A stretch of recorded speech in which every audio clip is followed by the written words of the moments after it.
Here at the Mass State Lottery, we're known for our monster wins. But there's no bigger win than the $1 billion we provide each year to support all 351 cities and towns in Massachusetts. In our game, we know that supporting local businesses and helping communities is how we all win. Because at the lottery, we're all playing for the home team. The Mass State Lottery. Welcome to the state of winning.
Well, folks, it's a Friday of firsts at McKeon Park. The Hyannis Harbor Hawks are first in the West Division. Summer, the Hawks play at home on a Friday, which means they'll sport red uniforms in honor of our troops. And for the first time in 2025, it's a rematch with the Wareham Gatemen, the squad Hyannis defeated for an opening day victory less than a week ago. Wareham and Hyannis meet for the second time this summer on Cape League TV.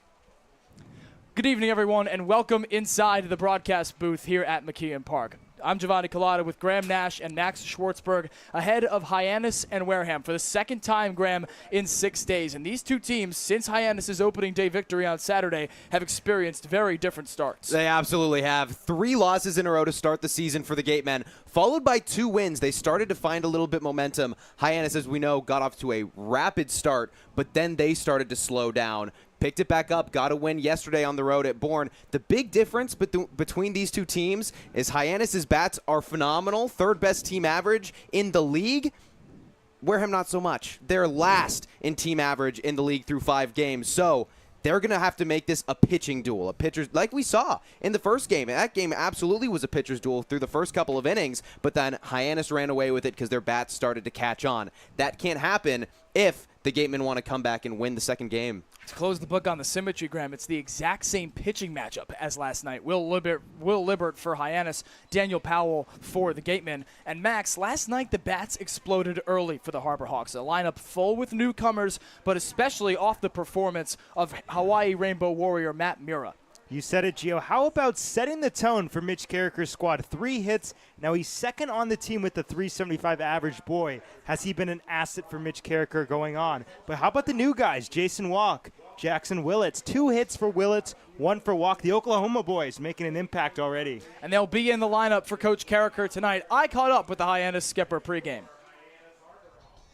Giovanni Collada, Diamond Side here at McKeon Park with head coach Mitch Carricker. Coach, you play Wareham for a second time in 6 days. What changes in your preparation as you see the Gatemen for a second time so early?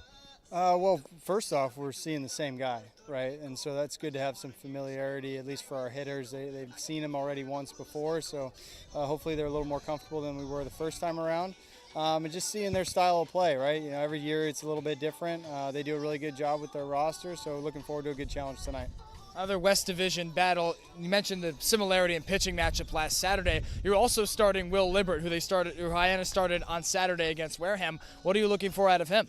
Yeah, basically the same start he gave us at Wareham. He was phenomenal, throwing multiple pitches for strikes, getting ahead in the count, letting our defense work. He was really, really good, so hopefully he can replicate that tonight. At a team-high 6 strikeouts in the opening day win. It feels like every evening we talk about this pitching staff because it's up over 60 strikeouts in 4 games. What pitches have been working for the pitching staff? It seems like all of them, right? It starts with the fastball command to me. If you can do that, it kind of helps everything else play up a little bit, allows you to get to the pitches that you really want to use. And so it starts there. And then just their confidence, their swagger, their fearlessness on the mound has been really fun to watch. And so looking for another repeat performance tonight. At the plate, it was a track meet in Bourne last night. Started off hot with 3 runs in that first frame. You repeated it with another 3-run frame in the 7th inning. What's the importance of a fast start in any baseball game? Yeah, I think, again, we go back to the pitching staff part of that, right? If we can get off to a good start, that kind of gives them a little bit of breathing room. They don't feel like they have to be perfect all the time. They can make a few mistakes if they need to. So that's important. And, we're trying to score as many runs as we possibly can every single game. And so if we can score every single inning, I'll be happy. And lastly, Coach, it's the first Red Shirt Friday here at McKeon Park at the Cape Cod Baseball League. This is a wonderful tradition that honors our troops. What's it like wearing the red shirts again? It's great. It's a great tradition that honors, people who have sacrificed a lot for our freedom and the ability to come out here and play the game that we love. And so happy that we get to honor them tonight and do it in some really cool red uniforms. Thank you, guys. Back to you. So, Graham, in Coach's eyes, success with the fastball translates to success on the bump. And I think he's exactly right. That pitch is the baseline for so many hurlers, especially on this team. A lot of the starters have a really good heater, and so if they can find the zone, that means their technique is strong. It means that they're feeling it on the bump, and then they can start to use their other pitches. They can start using their tunnel. Something that, Max, you've talked about a lot in this young season is how well a lot of these pitchers tunnel that fastball with the breaking ball. I think that fastball getting the zone early is huge. And we mentioned Matt Mira pregame. Our own Ava Fernandez was lucky enough to catch up with him before the game. Ava Fernandez here with Matt Mira from Hawaii. And Matt, you've been having a very successful couple of games at the plate. What kind of has been working for you? Recently, just trying to go up, trying to do whatever I can to help the team win while I'm here.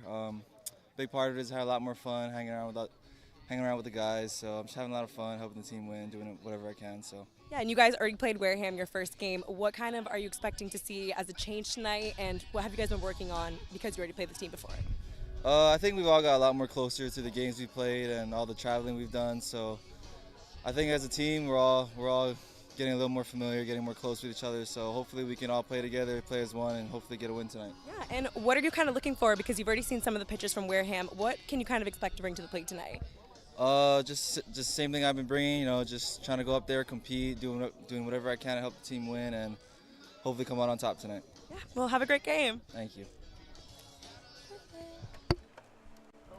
We'll be back with first pitch in just a moment here on Cape League TV.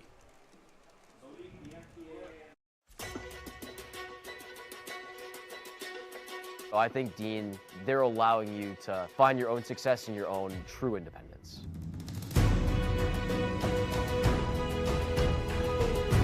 Dean is a whole group of all different kinds of people and communities. Since I've come to Dean, I've learned a lot of time management skills. Our community is especially tight-knit, and the majority of our students live on campus. And you are guaranteed 4 years of housing while you attend Dean.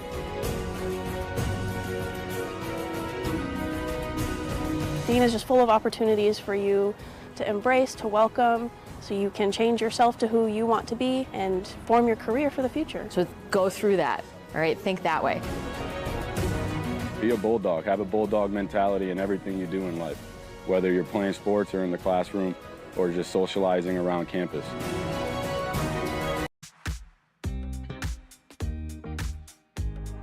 When it comes to delicious food, the best place to start is with great appliances. And Cam Appliances is your one-stop shop for any budget with brands like Thermador, Viking, Bosch, GE, and so much more. Cam Appliances, sales, delivery, installation, and service in the heart of your home with locations in Hyannis, Nantucket, and Hanover.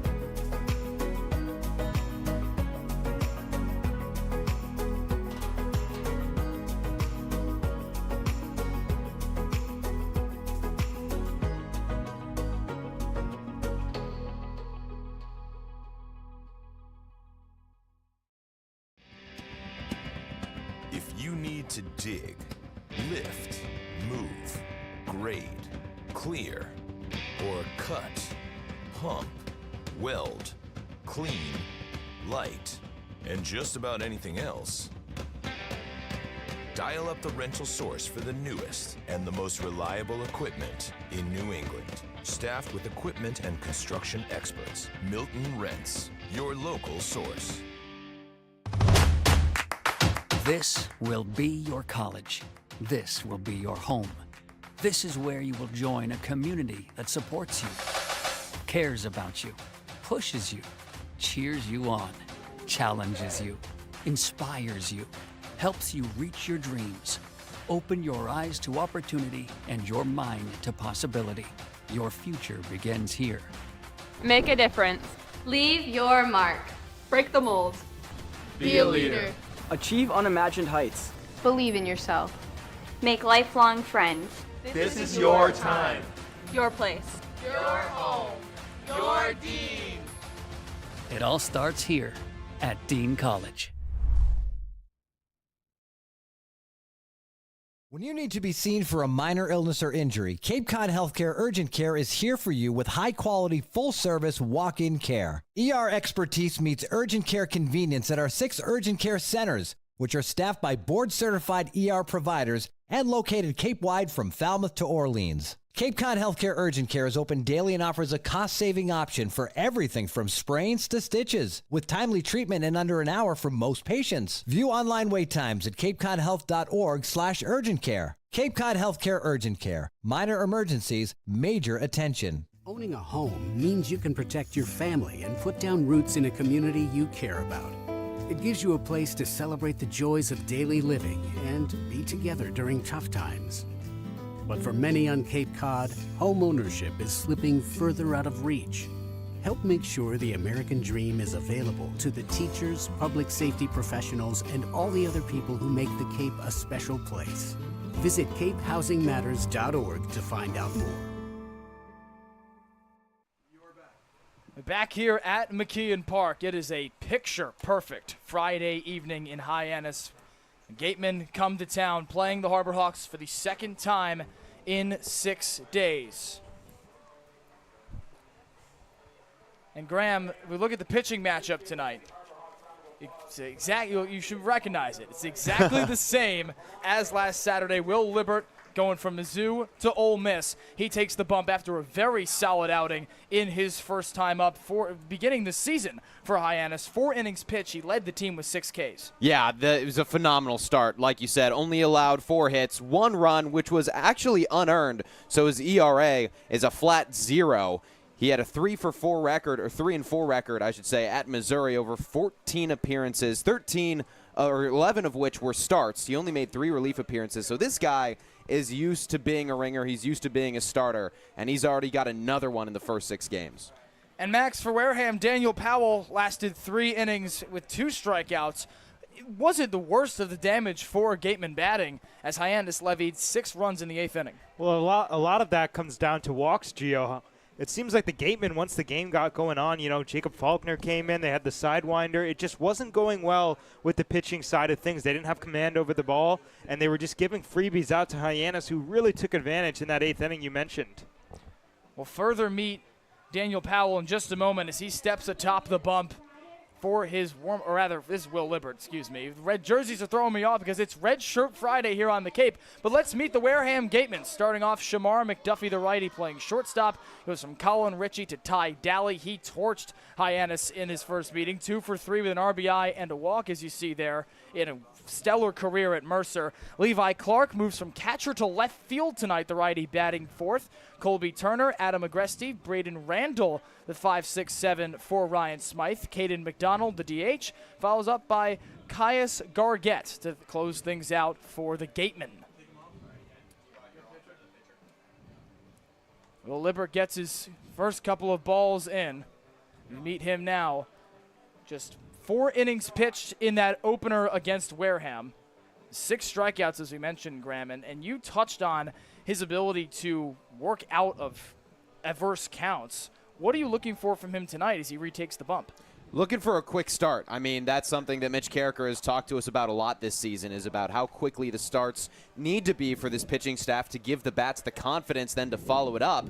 But this guy is a strikeout guy. That is his identity. As we saw, 6 Ks in 4 innings. So he's got to be finding the zone. If the first couple pitches are out of that zone, that's not a good sign for him. He's got to really have laser focus on the black. Libbert last year threw more innings than any other Missouri pitcher at 53.1. He's ready for the first pitch to Shamar McDuffie. Swings to the first ball, a healthy cut at a fastball from Libbert. We're underway here at McKeon Park at 6:01. Just a few clouds in a perfect blue sky. Foul down the first baseline. It's quickly 0-2 to McDuffie. And 2 straight fastballs. That's exactly what Mitch Carriker wanted to see, was Will Libbert attack the zone, use that fastball to locate, and now we can start to have some fun. He can throw that breaking ball. He can tunnel it and put it below the zone. The world is now Will Libbert's. Fouled straight back. McDuffie fighting it off. And Libbert started 11 of his 14 appearances at Missouri. And we mentioned this in the first game, Max, how he is comfortable in this spot, yes, but when you watch him pitch, it looks like he's more of a reliever. Well, he's got command over the game. What do I mean by that? I mean that he's controlling his pitches. He's putting himself in the advantage count, as we see right here at 0-2. It doesn't matter if he's starting or relieving. 0-2 struck him out. He goes low to Fan McDuffie, who swings at the first and last pitches of the at-bat. Quickly, there's one away here in the first. Very quick. Will Libbert not shying away from the strikeout. Like we said, that was going to tell us how this appearance was probably going to go. And look at that pitch. Dives out of the way. He swings right over the top. Picture perfect for Will Libbert. Libbert struck out 4 more batters in 7 of his 14 appearances for the Tigers this past spring. And his first ball to Colin Ritchie is inside. So he goes down 1-0. And go ahead. I was just going to say back-to-back breaking balls right there. I think that's an interesting choice, especially because he's going across 2 different hitters. Skied into the left center field alley. Rembert and Federico on it. The center fielder calls off his left fielder. Quickly, 2 away for Hyannis. If you're Will Libbert, you couldn't have asked for a better start, Graham. You really couldn't. This is exactly what he was looking for. This is exactly what the bats were looking for. Like we said, the Gatemen aren't the best batting team. Our average well below 200 as a team through 5 games. So it was always going to be a pitcher's duel. They just need to get their bats up quickly and try to keep them out there for extended periods of time. Up comes Ty Daly. He swings through the first ball. Early aggression here from the Gatemen. One of the few Wareham players, Ty Daly, that had success against Hyannis last Saturday. 0-1. Drifts inside, 1-1. Daly was 2 for 3 with an RBI in Wareham's strike back late in the game. Ended up losing 7-2 to Hyannis. 1-1 pitch. Is tapped towards the third baseman, Willits. He fields on a hop, and he throws to first in time for the out. 1-2-3 for Will Libbert to start things off, his second appearance as a Harbor Hawk. Out with a bang. We head to the bottom of the first here on Cape League TV.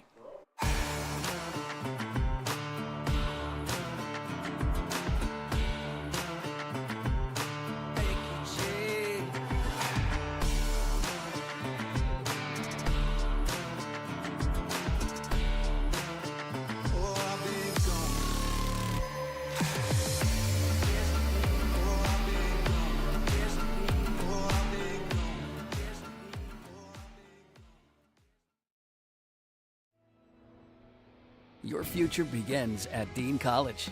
Make a difference. Leave your mark. Break the mold. Be a leader. Achieve unimagined heights. Believe in yourself. Make lifelong friends. This is your time. Your place. Your home. Your Dean. It all starts here at Dean College.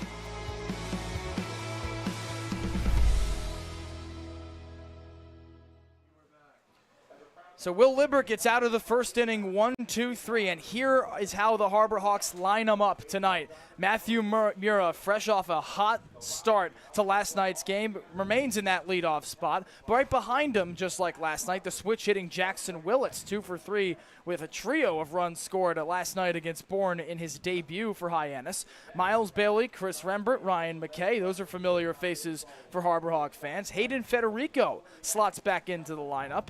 Charlie Bates, Brody Briggs, a couple of guys joining him after sitting out last night. And the newbie from Oregon, Jason Walk, batting ninth for the second consecutive evening. As we meet Daniel Powell for Wareham at Kennesaw State, his 2025 CCBL stats. 3 innings pitched against Hyannis' lone appearance. Again, this a symmetrical matchup to the last time out. Wasn't quite the problem, Graham, as it was the later innings that proved to be Wareham's Achilles heel. It really was. That 8th inning was not good for Wareham. They allowed 3 walks and hit 2 batters, or excuse me, 4 walks, and they hit 2 batters. That was really where they struggled. They walked 9 total by my count. Could have been 10 if I missed one, because that was me looking back at the scorebook. But case in point, I mean, the walks were really what killed them. They shot themselves in the foot, so they need to find the zone. And I mentioned that Powell at Kennesaw State, 7-2 record, a 4.5 ERA. And his first ball to Mura misses, 1-0 for the Rainbow Warrior. And speaking of looking back at the scorebook, Graham, let's take a look back at Mura's night. Single, walk, flyout, that's the lone blemish. Single, walk, double. Next pitch is high. Unbelievable. He was finding the ball so well, so quickly, and so consistently, and he struggled at the beginning of the season. He drew walks, he got on base in every game, but he wasn't really hitting well. And then all of a sudden, he gets a single and a double. You see the discipline here, Max, and we mentioned at the top of yesterday's show how imperative a hot start was for the Hyannis Harbor Hawks. They delivered then. We heard Coach Carricker say today, coming back off that win, that it's just as important for the pitchers. Well, absolutely, and you got to take into account what it does for the pitchers. It takes the pressure off them. Maybe the mistakes aren't amplified anymore. They're able to be more comfortable in their starts, put more trust in their pitches because they know the offense has their back, and that makes a big difference as a pitching staff. A 3-1 from Powell clips the outer corner, and this becomes a key out in this lineup that features Miles Bailey, Chris Rembert, and Jackson Willits. The power hitters in 3 in a row. This one chopped foul down the third base line. And Powell's done a really good job of working his way back into this at-bat. He was down 3-0 right away through 2 straight strikes on the outer half of the plate, and then just got Mura to put 1 foul. So, really impressive already in this at-bat, but you're right, Gio. He's got to finish the job. 3-2. Outside, and he's done it again. Mura works another walk. And 1 aboard quickly for Hyannis. Some deja vu. And that's how it's so important for the leadoff man to get on. We already talked about in the pregame. It's about setting the tone. A walk is as good as a single. Matt Mura just finding ways to get on base.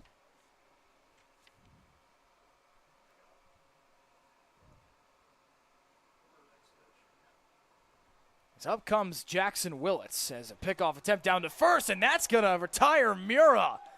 We saw that against Chatham on Tuesday as Ray Velasquez lollygagging along the base paths, and here it befalls Mura.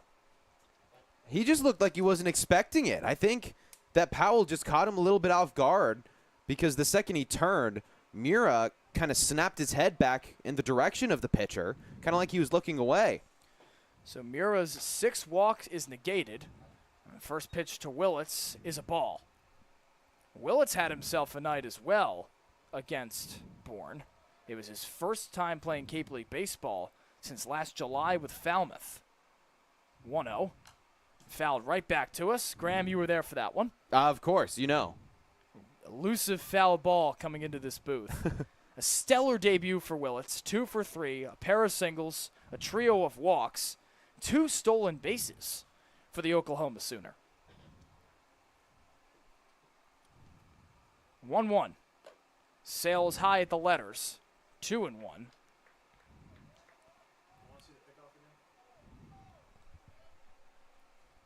Look back at Mura's pickoff. Max, what do you see in Powell's pickoff move? Well, just look how quick it is. He snaps right there. A quick step off. Willits takes ball 3. And when you take it into perspective, it's a lot different coming from a right-handed pitcher. As long as he steps off the mound when he's not set, he can go as quickly as he wants, and it caught him off guard. This one clips the knees for a strike. Home plate umpire Chris Rohn awarding Powell the K there. And now another loaded count. These are developing an early theme for Powell to navigate himself out of. Willits stands pat and works the walk. So back-to-back batters, back-to-back bases on balls, as Willits will replace Mura at first. And Powell has now matched his walk total from that opening day. He allowed 2 walks against Hyannis. He's done that in the first 2 plate appearances in Game 6 of the season. That is not a good start because you still got Miles Bailey, Chris Rembert, and Ryan McKay, who are very strong hitters, but also the latter 2 just on-base machines. So 1 out, Willits aboard. Powell's first ball to Bailey. He's tapped down the third base line. Does it stay fair? Everyone advances, and indeed, everyone remains safe. Powell sprinted off the mound to get it, unsure if it was going to cross the line. But now, a couple of ducks in the pond with 1 out. Wow. That ball was hit off the top of the bat. That's how early he was. The barrel was already out of the strike zone, and it was in foul territory, and then it rolled back into fair territory and stayed a fair ball. Baseball gods on Hyannis' side. Just teetering with that line. And Chris Rohn, the home plate umpire, saw it and determined it was fair. So now an opportunity for Chris Rembert. First pitch strike. Had himself a night, yes, at the plate. 1 for 3, reached on an E5 with a couple of RBI. Rather, on a double in the first inning. But perhaps was better in the field. He sets in for the 0-1. Dips below the knees. Rembert made a play, Graham, that I think is up there with anything Derek Jeter has done. Leaps out of his shoes, feels it with the backhand. I'm confusing my Chris Rembert plays. I'm referring, folks, to a leaping dive he almost made in straightaway center. This one, he fields a backhand and slings it right across his body for the out. He takes a 1-1 outside. It was an unbelievable play, and wild that I just heard you compare him to Derek Jeter. As a Yankees fan, I know that must be tough. Derek Jeter is up there with the greats. Jeter-esque may be the only way to describe it. That's how good it was, folks. Unbelievable. And it's a shame we didn't get it on camera, really, but a great play. Fouls back the 2-1. Max, I know as a baseball player yourself, you can marvel at great fielding plays, given that you've made some of them yourself. But for Rembert to do this seemingly on a nightly basis bodes well for Mitch Carricker and co. And what's even more impressive is that he's all around the diamond. He was at second base yesterday. Tonight, he's also at second, but we've seen him in the outfield, and it's just such a hard play. My mouth was wide open, jaw dropped. And he's showing incredible plate discipline here. He loads the count for the 3rd consecutive batter. Daniel Powell, a rising junior at Kennesaw State, a Roswell, Georgia native. He struck out as many as 9 batters in a game this year on April 11th against Sam Houston in 5 innings of work. Struggling against Hyannis to start here. Runners off. Rembert sails this one into right center field. Back on it is Richie, and it is gone. Chris Rembert stays hot for Hyannis. A 3-run shot in the first inning. Hawks 3, Gatemen nothing.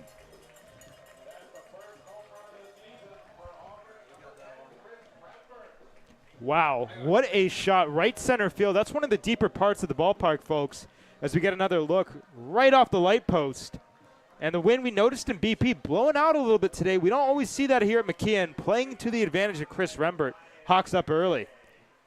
We saw some tanks in BP from a ton of guys. A lot of players flew the scoreboard. Like this guy at the plate.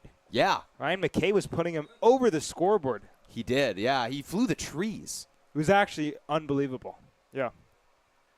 And now a mound meeting, or as Graham would say, a meeting of the minds on the hill between Adam Agresti and Daniel Powell. And out comes Ryan Smythe as well, manager of the Gatemen in his 3rd season. Solid improvement from year 1 to year 2, from 15 wins to 22. Previously an assistant coach for Brewster from 2016 to 2021, where he was a 2-time Cape Cod Baseball League champion. And now, Max, what could he be saying to Daniel Powell? Well, obviously, no coach wants to be out there in the 1st inning, so a lot of it comes down to just giving him some time, giving him some rest to get his composure, but also just calm him down, maybe give a scouting report. But I think the main thing, bringing the entire infield in, get all your guys behind you, know, hey, no, you're not in the most lonely place in the world. You got you guys playing for you. Let you guys get hits in the infield. They'll do the rest with making plays. And Graham, this is eerily similar to what we saw yesterday from Noah Franco, the Bourne starter, who suffered early damage but was able to ease the tensions for a while. He was. He did a great job bouncing back. McKay fouls off the 1-0.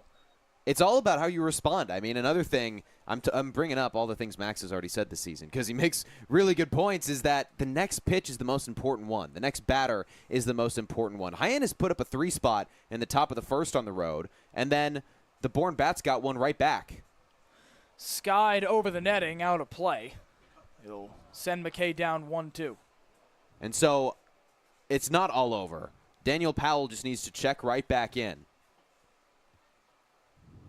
Nods for his sign from Agresti. McKay sends this into center field. Ritchie back on it. Easily flashes the leather for an elusive second out for Daniel Powell. And that's a big one. That's exactly what he needed. Get a quick out because Ryan McKay is one of the best on the team at getting on base statistically. Hayden Federico is, though, too. It just doesn't get any easier. From top to bottom, all these guys for Hyannis can get themselves on first. You have to be so sharp if you're pitching against the Harbor Hawks. Max, Daniel Powell sure has to respond as Hayden Federico comes to the plate, the switch-hitting center fielder. But how about Hyannis batting responding to its stretch of recent play in the early innings as Federico takes a ball outside? We mentioned yesterday that it was imperative for a fast start, given that they had started somewhat slowly in the earlier games this season. Now, back-to-back games, they're off red hot. Well, it's all about momentum, and they're using it to their advantage. Federico levels the count 1-1. And this is an interesting at-bat for Powell. If you're a Wareham fan, you want to see him jump ahead because he's consistently falling behind of every hitter. And that's kind of digging yourself in the hole and trying to dig yourself back out of it. That's not always going to be easy, especially against an offense like Hyannis. Federico watches the 1-1, loops in for a strike with the breaking ball. Federico leads Hyannis in walks with 6. Didn't play yesterday against Bourne. Worked 2 walks against Chatham on Tuesday. That average at 111, that OBP on 471. 1-2 is skied to left, shallow left field. Clark flashes the leather and ends the inning. An explosive one for Hyannis, as it's a 3-run shot from Chris Rembert that gives the Harbor Hawks their second 3-spot in the first inning in as many nights. To the top of the second we go here at McKeon. If you can dream it, if you can cruise in it, if you can summer in it, fish from it, or take it for a day at the beach, we can protect it. The Baldwin Group, protecting the possible. There hasn't been a ton of training when it comes to bat speed or products for players to be able to train bat speed.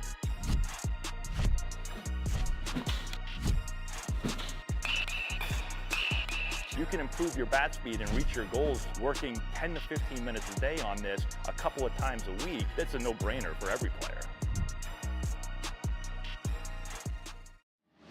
Cape Cod 5 is proud to be the official banking partner of the Cape Cod Baseball League. Cape Cod 5 offers a broad range of financial products and services tailored for every stage in your financial journey. Reach out to us. We're here to help.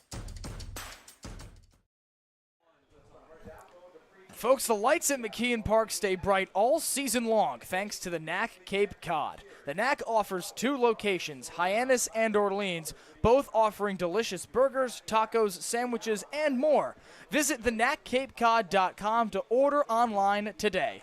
The NAC Cape Cod is proud to be the Light Up the Park sponsor of the Harbor Hawks all season long.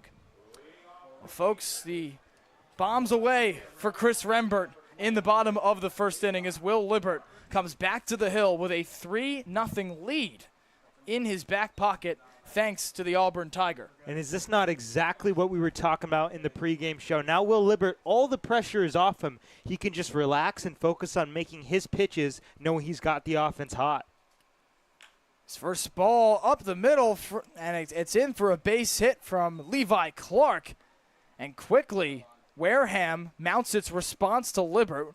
1 pitch and 1 runner aboard. And that's what they needed. They needed a quick response. We talked about how Hyannis put up 3 runs in the top of the first inning against Bourne, but then they responded with a run in the bottom of the first right back, and that really kept them in the game. If it was a standalone 3, Hyannis would have had all the confidence in the world, but that 1 run for the opponent kind of brought them back down to earth. That is exactly what the Wareham Gatemen need to do in this game as well. Here's Colby Turner. He watches a first pitch clip the knees for strike 1. Levi Clark, folks, normally a catcher. Just got here Wednesday, did the native of Marietta, Georgia, and the Tennessee Volunteer. Turner fouls it off. He joined them for Fenway Day. Took BP mere minutes after he landed in Boston. And last night against Harwich in his first Cape Cod Baseball League game, gets a hit and scores a run. Not a bad start for Levi Clark. Sometimes all you need is to go to Fenway. It was certainly what Hyannis needed yesterday. 0-2 is lifted high in the air to right field. Walk, backs, comes in, makes the catch for out number 1. That was interesting. You mentioned, Gio, he's a rising sophomore at Tennessee, but he's got a University of Michigan sliding mitt in his back pocket. Maybe things we're unaware of for Levi Clark. Up comes Adam Agresti, the catcher, taking Clark's space at the battery for Wareham tonight. This one's sorted down the first base line out of play. And for Libbert, Graham, knowing that he's got starting experience and he has obviously worked through situations like this before, how does the mindset change when you have 3 runs in your back pocket to work with when you face the lineup again? He's got to feel so comfortable at this point. I mean, 3 up, 3 down in the first. Turned on foul. A screamer that finds the trees. And then after your beautiful 3 up, 3 down where you struck out the first batter, your team goes out and gets a 3-run homer. I mean, he has got to feel cool, calm, and collected. Yes, he did give up a single to Levi Clark, which might have shown maybe he's a little too comfortable, but responded with that fly out to right field, so he looks locked in. 0-2, tipped ahead of the plate and foul by Adam Agresti. Libert's already got a strikeout. He had 6 of them against Wareham on Saturday. He moves from Missouri to Ole Miss, a native of Jefferson City, Missouri, not far from Columbia, moving across the SEC away from a pitching staff, Max, that was ridden with injuries but did have the worst ERA in the SEC this past spring. Well, it all comes down to opportunities. These guys want to throw innings, and, of course, it's a big help being able to start baseball games in the Cape Cod Baseball League. Joining forces with Hayden Federico, already building rapport with the teammate. An incoming Rebel with a soon-to-be 2-year Rebel. 0-2 is in the dirt to Agresti. And to add to what I was saying earlier about his comfortability right now, pitching in the SEC, having a year in the SEC under your belt has to help tremendously. That is by far the premier baseball conference right now in college ball. 1-2 misses. Libbert trying to sneak a breaking ball into Agresti. A rising redshirt sophomore at St. John's, as you saw just a moment ago. He's shut down after 12 starts with an arm injury and comes back after a 4-week recovery to the Cape League. 2-2 is scorched into left field. Rembert on it, and he makes the second out. And Libbert trying to strand a leadoff single from Levi Clark. He's worked a fly out for Colby Turner, And now a second one for Adam Agresti, as up comes an Ole Miss Rebel in Braden Randall. Couple teammates throughout both teams. Shamar McDuffie, the leadoff hitter for the Gatemen, teammates with Daniel Powell, at Kennesaw State. So a lot of these guys perhaps giving scouting reports, knowing each other throughout the league, throughout the conference, and throughout the same team. Libert's first ball to Randall. Fouled off. Max, put on your baseball cap again, as I know you love to do so much. You come to the Cape Cod Baseball League, and one of your teammates is here. What does that feel like for you? I mean, I think it's awesome because this is the dream. You know, you want to play in the Cape Cod Baseball League, and you're playing at the highest level possible. And being able to do it with a great teammate and a teammate that you know well, you're able to have good cohesion with, it just changes so much. Randall flares another pitch foul. Well, speaking of injuries, unfortunately, Randall suffered one of his own at Ole Miss. Nursed a finger injury throughout March and April, got surgery for it on April 30th. After a 3-week recovery, he was able to return for the Rebs during the Oxford Regional. 0-2, tapped softly towards Bailey at first, tries for the tag, and Randall's able to dodge out of the way, so everyone's safe. That moves Clark to second with two out. He was dangerously close to jumping off of the baseline, but did a really good job of not doing so. Hit it straight into the ground, and then whoop! Bye, Miles Bailey.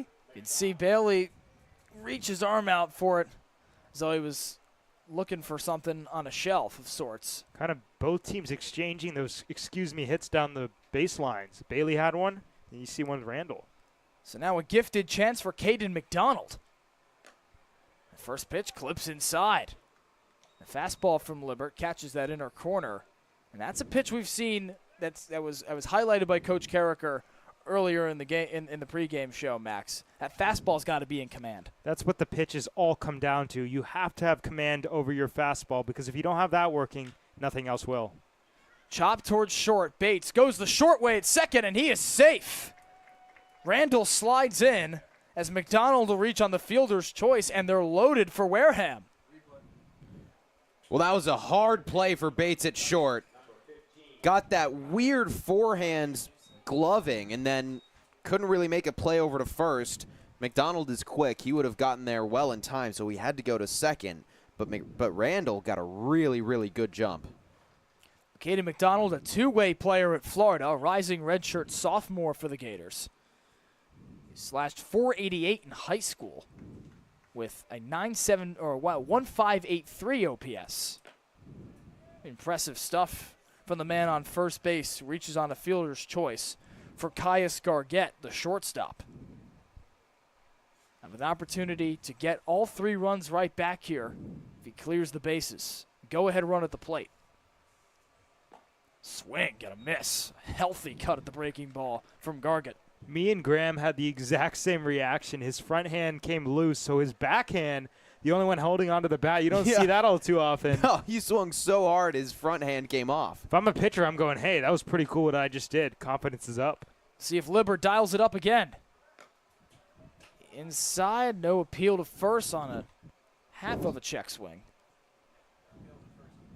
They did end up appealing to first, and they said no swing. Gargett is yet to record a stat in a couple of games played. Just a strikeout in 4 at-bats for the Gatemen. He fouls this one off. The last summer he played for the Lincoln Potters of the Pacific Empire League. 13 runs and a .345 average. And he was unfortunately lowered that to .293 for the Kentucky Wildcats. Or rather to .243. He batted .293 from April 20th to May 30th. Hot stretch for the shortstop. Deuce is wild. This one is tattooed in the left. It drifts foul. Gargett just turns on the breaking ball inside. A location he liked, Max, but just a bit ahead. Well, it's interesting to see the pitch locations from Libert. He's going consistently down in the zone, which makes sense if there's less than 2 outs, trying to roll 2, but I wouldn't be surprised now that we've seen a couple down if he tries to challenge something with the heat up to really change the eye level and the velocity. Bases loaded. Couple out for Libert. Gargett stays alive with a foul ball. That was another breaking ball low.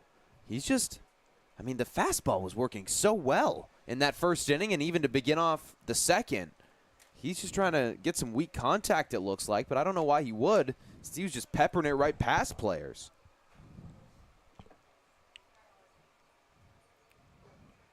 2-2. Low and inside, and Libert has loaded the count. That's the first time that's happened this inning. Despite a couple of runners along the base pass, Levi Clark swings at the first pitch in singles. Braden Randall reaches base with what's being ruled a single. And as does runners go. This one's sorted towards a third. Willits turns, throws. Is it late? It is indeed. It's past Bailey, and that will bring home Levi Clark. Rounding third, Randall. He is in at the plate, and he's safe. Wareham gets two back off a throwing gaff from Jackson Willits at third. That was kind of an excuse me, look what I found at third base by Jackson Willits. I think it surprised him as we get that look. And I think he should have just pocketed it once he had the bobble, because that was what forced the throw, as we'll get a mound visit right here. Blaise Martinez, pitching coach for the Harbor Hawks, out to talk with the southpaw Libert.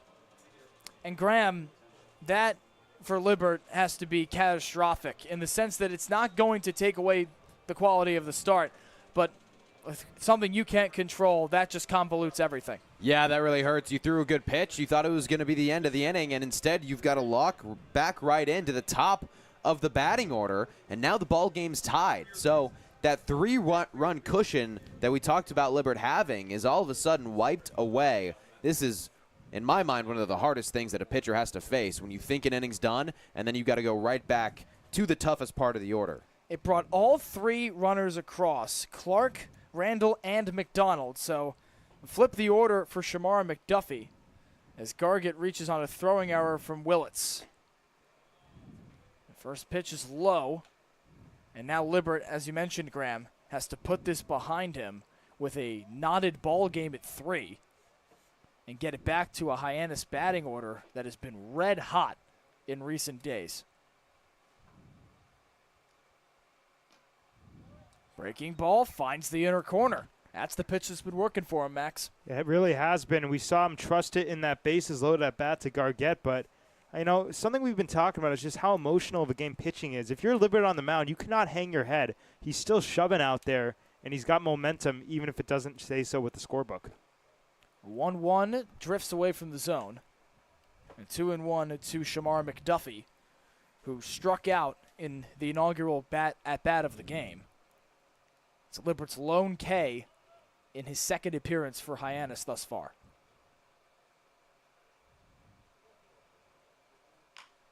This one tapped back up to the mound. McKay clutches and fires, and it ends a tumultuous inning for Will Libert. With 2 outs, with 2 outs, the Gatemen rally. A single from Randall. McDonald reaches on a fielder's choice, and a gaff at third base for Jackson Willits brings them all home. It's 3-3 as we head bottom 2. You can make any bat feel lighter by adding a velo puck knob. Instead of having to go get a whole entirely new bat, you can simply add the puck to it. Players can use this with any bat. It's basically going to shift the weight of the bat a little bit more towards the hands. Players are able to hit the ball a lot harder just by simply adding the puck on.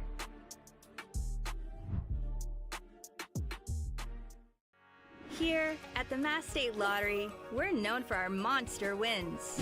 But there's no bigger win than the $1 billion we provide each year to support all 351 cities and towns in Massachusetts. In our game, we know that supporting local businesses and helping communities is how we all win. Because at the lottery, we're all playing for the home team. The Mass State Lottery. Welcome to the state of winning. For each Harbor Hawks home run hit this season here in McKeon Park, $50 is donated to the Family Pantry of Cape Cod by Monomoy Real Estate and Construction and Pretty Picky Property Select Vacation Rentals. Pretty Picky and Monomoy, the team with everything you need to hit a real estate home run on Cape Cod. That home run comes courtesy of Chris Rembert as we introduce a new trivia game. It's Who's That Harbor Hawk here on Cape League TV. And guys, we got a Harbor Hawk from recently, 2022 Cape Leaguer, played at Tennessee and is currently with the LA Angels. Folks, you can play along with Who's That Harbor Hawk on our Twitter page. Please mention us at Harbor Hawks to play, and we will reveal the answer later in the game. I think I know who it is, but I didn't know that he played at Tennessee, if it is who I think it is. Don't spoil it, I'm Max. not going to say who it is, but I'm just messing with you. I'm hint lost. I have here's no a hint. idea. He's on the Angels. But you already knew that, so. Daniel Powell's first ball to Charlie Bates. Clips the knees for a strike. It's Bates, Briggs, and Walk this inning to face Powell, as the second group of Harbor Hawks to face Daniel Powell. Next pitch is a strike right down the middle for Chris Roan. Similar location that we saw last week get called on Miles Bailey on that outside corner to lefties.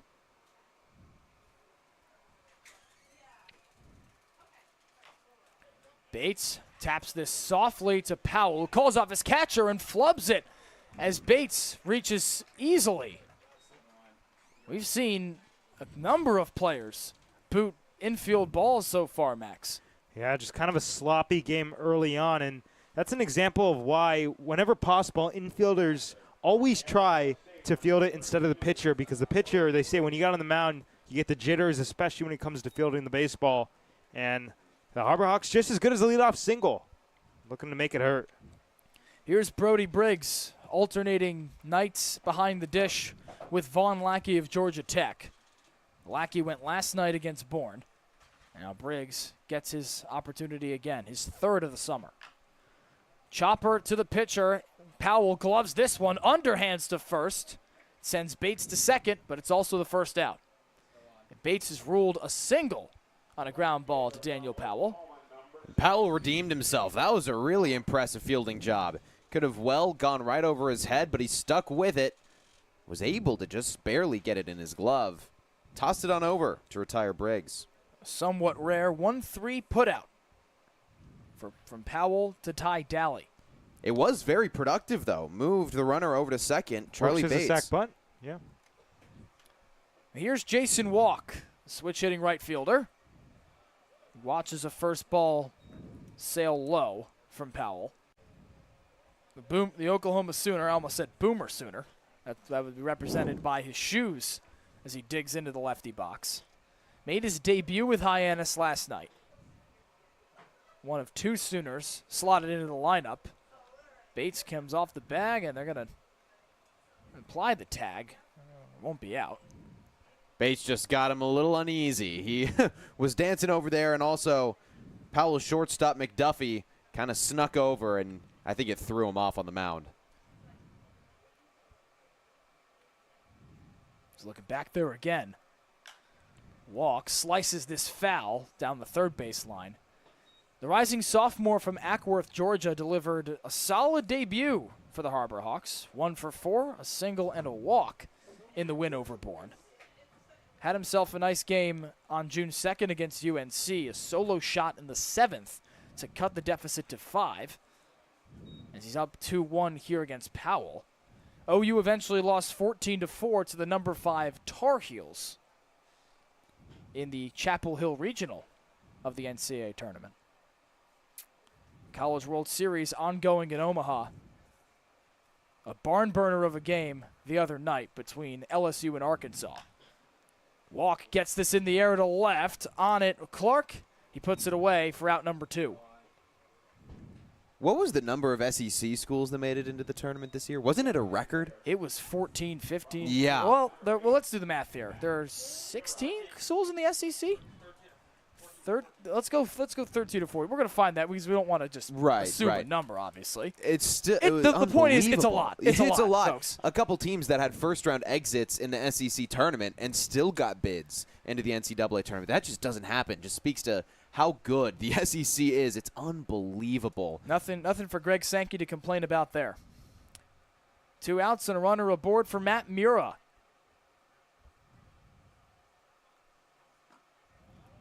First pitch low, and it clips. Max, the bottom part of that zone clearly defined for Chris Roan tonight. Well, each part of the zone on any given night, an umpire might be more inclined to call it, and it's all about making adjustments for both the pitchers and the hitters. Both teams are going to learn the zone as the night goes on and adjust accordingly. And Powell trying to face one over the minimum. This one finds the zone. Catch the outer corner with a breaking ball. Mura shook his head. He was sure that was well off the plate, and then it got called, and he just kind of tilted it like, really? So he was not happy with that one, but that's the tough part. You got to lock back in. Powell will turn back and throw. His second baseman, Randall's nowhere near the bag as Bates is in with relative ease. And Mura had an eventful night. Yes, we mentioned the line, but a couple of ground rule, one of 4 ground rule doubles called last night. And his came very late in the game with Hyannis trying to pull away. Appeal to first, he did not go around, and it keeps him alive here in the bottom of the second. Really good check swing. One of those really tempting breaking balls. Starts middle of the zone, drops off, looks like the fastball, and Matt Mura was able to hold on, keep that bat still. That's what makes him such a hard out. He does not bite on those, and if he does, he will likely make contact. The infield shifts the righty to pull. Here's Powell. He fires high with the breaking ball. And you could see Powell trying to go out to that outside corner. Unfortunately for him, he just missed the spot there. But as I said, it's a game of adjustments, and he's clearly starting to catch on. Graham, he's fired a few breaking balls in a row. Does he bring out the heat here? I would think so, because Mura hasn't really bid on it, and he's missed the zone. But Mura clearly has a strong eye, and Powell is a little uneasy. We've seen him make a couple of interesting checkovers to second base at the runner where his fielder was nowhere in position. No disengagement rule in college baseball with the pickoffs, but you got to be ahead of the pitch clock. The 2-2 is in the dirt. Skips ahead of Agresti. You could see some frustration on the mound. Any 2-2 count is always a must strike. I got ahead of myself. A must throw strike because you never want to run it full. So that pitch was what he was most comfortable with. And what Hyannis can do with that is understand, okay, in a must-throw strike situation, he's comfortable with the breaking ball. Keep that in the back pocket. 3-2 count. Can Mura torch another opposing pitcher? Swing and a miss. Powell struck him out. The Gatemen starter faces one above the minimum as the teams trade 3-run frames in the bottom of the first and top of the second. It's Powell who wins this battle in the bottom of the second. To the top of the third we go at McKeon Park. Get ready for big results with our small machines. With more power, performance, comfort, and savings. They're ready for every job. And we're ready with plenty of inventory, the best support in the business, same-day parts availability, and locations across the Northeast. So you can always be ready to work. Milton Cat, always ready.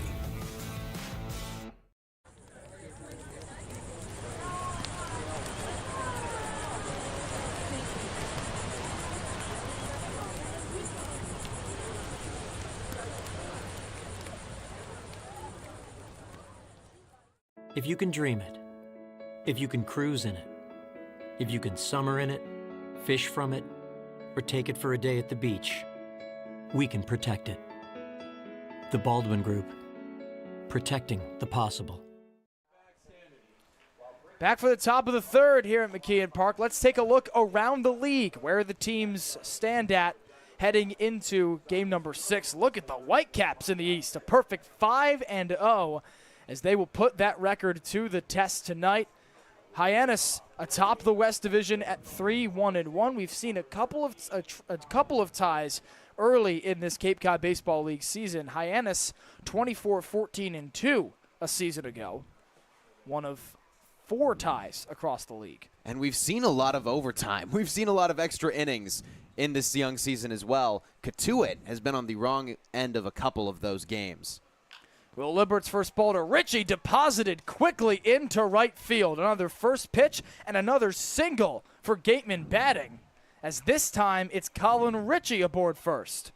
Hanging breaking ball, and Libert, you could see the location of where Briggs wanted that one down and outside, left it right over the middle of the plate. And a good job by the Gatemen to jump ahead on the ball early. The aggression's starting to work. Since that first batter strikeout for Will Libbert, he's allowed 5 batters on base. And, of course, surrendered the 3 runs that have this game knotted in the top of the 3rd. So up comes Ty Daly, an outfielder playing first base today. First pitch is above his letters. You could see, at least on those first 2 pitches of the inning, the breaking ball, it's the height of it. He's got the snap right, but the height is too high. You saw the one left over the plate. That one well too high for a ball. He needs to get a better feel of that if he wants to move further in this game. 1-0 is low and inside. Daly is moving on to Clemson after 3 years at Mercer. The native of Vidalia, Georgia, put together a career that can only be described as prolific. 58 long balls in 3 years, including a career-high 21 2 springs ago. That pitch outside, and he's ahead 3-0 on Libbert. He played 4 games with the Chatham Anglers last summer. He had 378 in 11 games for the Macon Bacon of the Coastal Plain League 2 summers ago. The 3-0 is lifted into center field. Federico barely moves, and there's 1 away. The Macon Bacon? One of the great names across collegiate summer baseball. Oh, my goodness. Did they name it Macon Bacon because it rhymes with Macon? Or because it's like making bacon? Or is it a little bit of both? Can either of you guess where the Macon Bacon are located? My guess would be Macon something. Macon, Georgia? We have a producer from Georgia in the back. Sam Montag, a Georgia native, spoiled it. Sam Montag actually played for the Macon Bacon last summer. Okay. Hit 078 with it. No, I'm kidding. 078? Wow. Oh, my goodness. Max has no faith in Sam. As up comes Levi Clark, who began the Gatemen barrage in the 2nd inning with a first-pitch single. He's down 0-1, and he goes down 0-2 after a foul ball. How is Macon spelled in Macon, Georgia? M-A-C-O-N. So like bacon, Macon but with an Bacon. M. The Wow. Macon Bacon. It's literally it's bacon with an M. Somebody's like got to it. make that their stage name. Some music artist. Hopefully someone making bacon's it. Why don't I do it? Oh, my goodness. Start producing music. I'm making bacon. Or you're in the kitchen for breakfast. 0-2 skips in. Briggs pops out of his crouch as Daly's back home safe. Or rather, Richie's back home. Briggs is quick. He's got one of the fastest pops that we've seen so far in this league. So fair for Richie to dive back into first base, even though Briggs didn't throw the ball. He's got quite the pop. Libbert checks over at first, and Max, to the point about Briggs behind the dish, he's been alternating with Vaughn Lackey night in and night out to begin the season. What's the adjustment for a pitcher when the battery mate changes every night? And you bring up a good point, Gio, because it seems like, on any given night you're throwing to a different guy. You lose out on that opportunity for consistent chemistry. But the good thing is when they have all these abilities to talk with each other, to work, they can figure out tendencies, figure out how they work well, and it can mesh super well over the course of a summer, especially as time goes on. 2-2 count to Clark. Breaking ball nearly catches the corner. Instead, it'll load it for Libbert. And Brody Briggs did not allow a passed ball in his last appearance against Chatham. I only bring that up, folks, because there were so many balls in the dirt that he did such a good job of blocking. Full count payoff. Swing and a miss. He struck him out. It's Libbert's 2nd K of the day as he rings up Levi Clark for out number 2. That is a nasty breaking ball. Starts over the heart and then just dips towards the knees a little bit low. Oh, man, Levi Clark.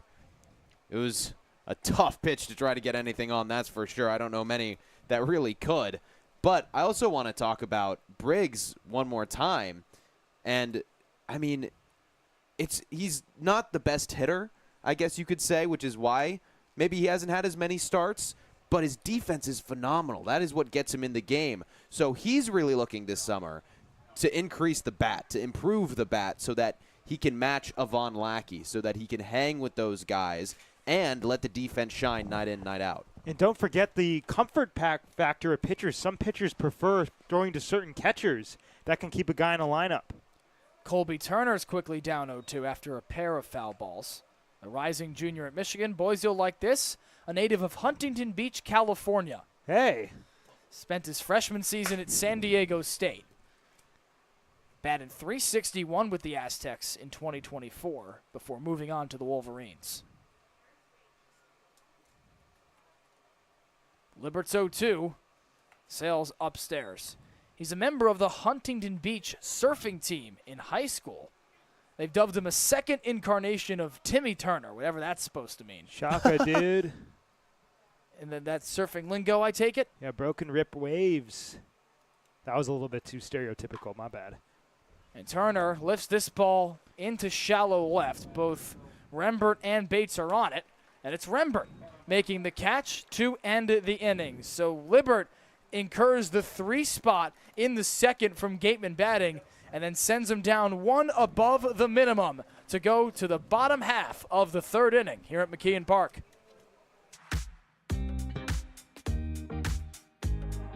When it comes to delicious food, the best place to start is with great appliances. And Cam Appliances is your one-stop shop for any budget with brands like Thermador, Viking, Bosch, GE, and so much more.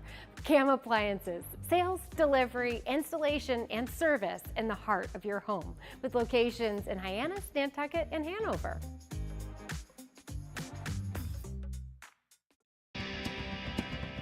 If you need to dig, lift, move, grade, clear, or cut, pump, weld, clean, light, and just about anything else, dial up the rental source for the newest and the most reliable equipment in New England. Staffed with equipment and construction experts, Milton Rents, your local source.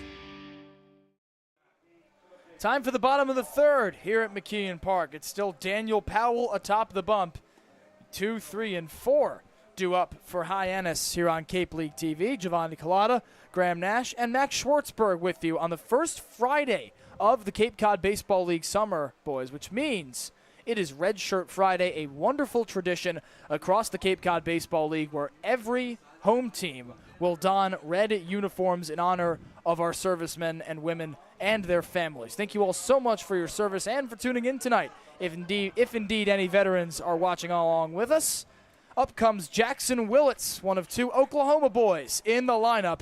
After a first inning walk, he'll face Powell for a second time. And Willits' brother, Eli, is a projected high draft pick in this upcoming draft in July. At one point, tabbed 1-1. Not quite that high in recent mocks. He'd be one of the youngest 1-1s if he were to be selected at the top pick. Join the likes of Ken Griffey, Bryce Harper, Alex Rodriguez, Carlos Correa, Justin Upton at 17 years old. And we're seeing, at least in MLB, way less and less first-round draft picks and high school guys getting drafted because it's just so much harder to project how these guys are going to go in their careers, and that just only sheds light on how impressive of a guy, of a ball player that Eli Willits is, that he still might be put at that 1-1 spot. Jackson's ahead 2-1. Graham, it runs in the family for the Willitses, as Jackson and Eli's father, Reggie, is the associate head coach at Oklahoma, as the count levels 2-2. Wow, that's wild. I mean, it honestly doesn't surprise me anymore. I feel like athletes are often in athletic families. If there's a brother or an uncle that played big ball. Willits taps this towards the second baseman. A sliding attempt from Randall, but he can't pick it up on the transfer. Willits loses his footing as he crosses second base, but he is in with nobody out. His blood type is baseball. Look at that. Punch it right through the right side off the glove. Leadoff runner for the Hawks. Almost slipped as he tried to come back to first base. Was fortunate to keep his footing there and not go down. But just to finish the thought, I feel like more and more these days I'm seeing siblings who are playing pro ball or pro basketball, whatever the case may be. And, you know, it really does. Like, the athletic gene runs in people's blood. Miles Bailey takes a first pitch strike on the outer corner. Willits, in his second stint on Cape Cod, he was an all-star last summer with Falmouth, after He goes out to the Gov Fuller Field with the Commodores. In 25 games played, hits 2 long balls, 6 stolen bases. That's become his hallmark here in Hyannis as well, with a .297 batting average, just 25 strikeouts in 113 plate appearances. And Willits had been here for a while. He'd taken BP, he'd practiced, but he didn't play. He just kind of waited, built up his swing, got ready, and then when he got his chance, he took advantage. That can be the hardest thing to do. You wait so long to get your chance, so when it comes around, you've got to be ready to pounce. Powell's 0-2 to Bailey. Finds the inner corner for strike 3. Tall like a statue. Bailey can't believe it. Rung up for the first time in this game for the first out of the top of the 3rd. That's what Miles Bailey has really just been struggling with so far this season, is the strikeouts. As that just clipped the corner. A great frame job from Agresti as well to help out his case. But he's got so much raw power and raw talent that, you know, you can change that. You can help the eye. You can build the eye and the plate discipline. Check over at first for Powell, who picks up his 2nd strikeout. But you can't teach power. You can't teach ability, and that's what he has. That's why he's valued so high. Another look at first. Willits a bit closer this time, and nearly brings Daly off the bag. And up now Chris Rembert, who with one swing of the bat put Hyannis ahead 3-0 for the 2nd consecutive night after 1 inning. 3-run shot to right center field. Swing and a miss at the first pitch from Powell. Rembert, one of a few Harbor Hawks that's got an invite to USA Baseball Training Camp. The first position player from Auburn with that distinction since Will Holland in 2018. 0-1, just high for ball 1.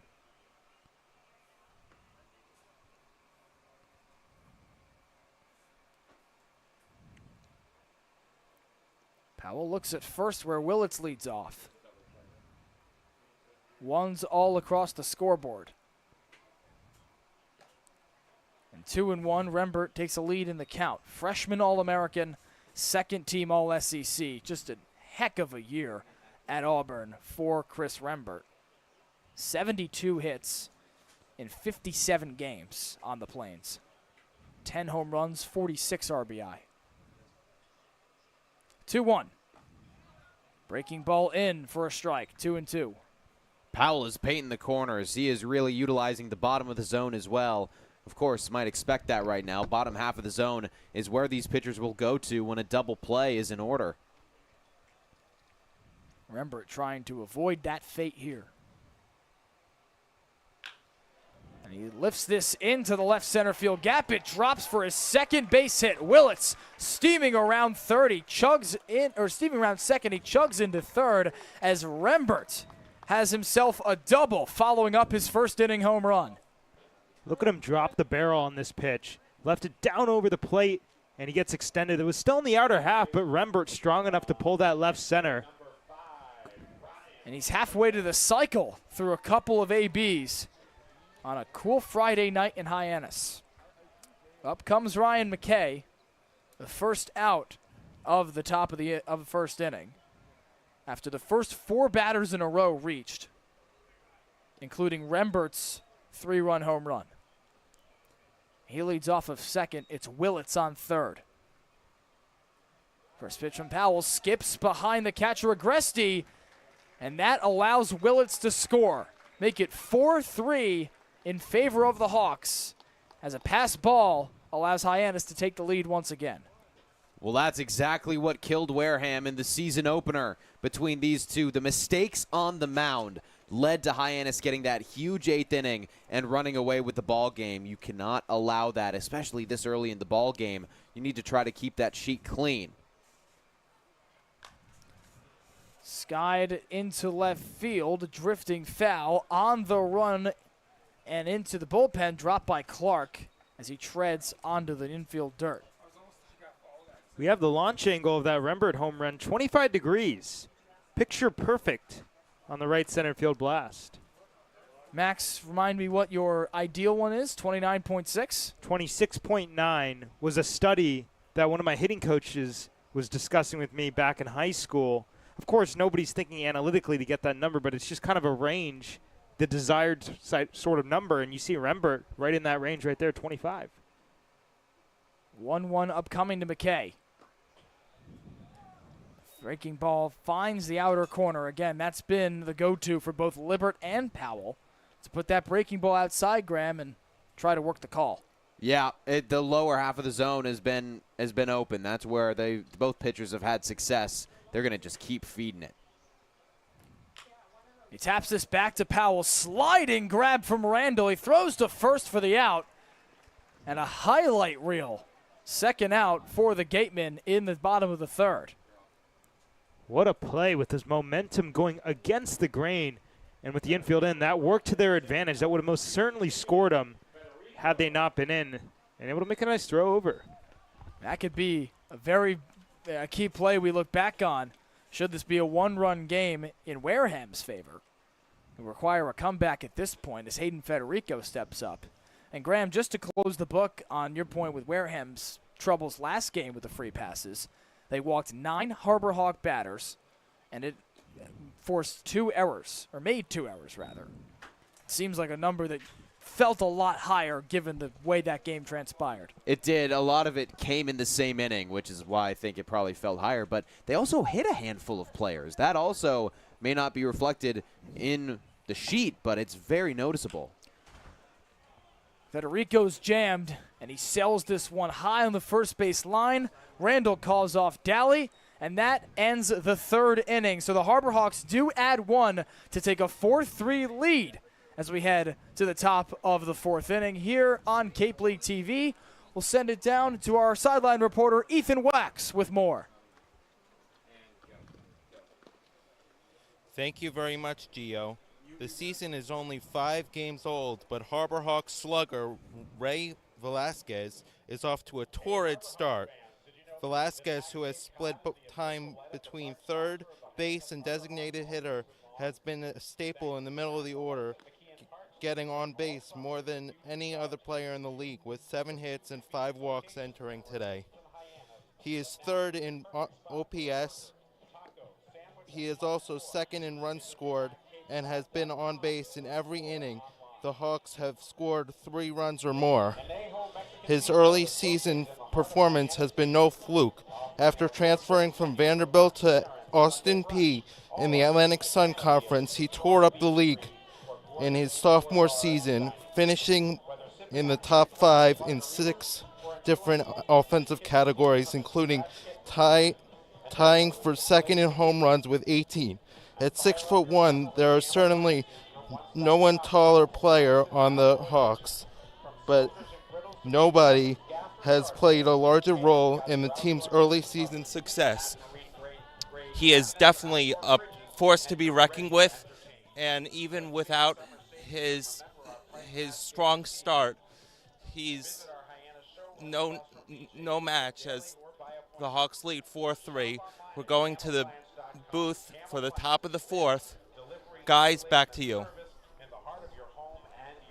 Thank you, Ethan, very much for that wonderful piece on Ray Velasquez. Sitting from the lineup tonight, but as you mentioned, a huge piece of the Harbor Hawks' early success.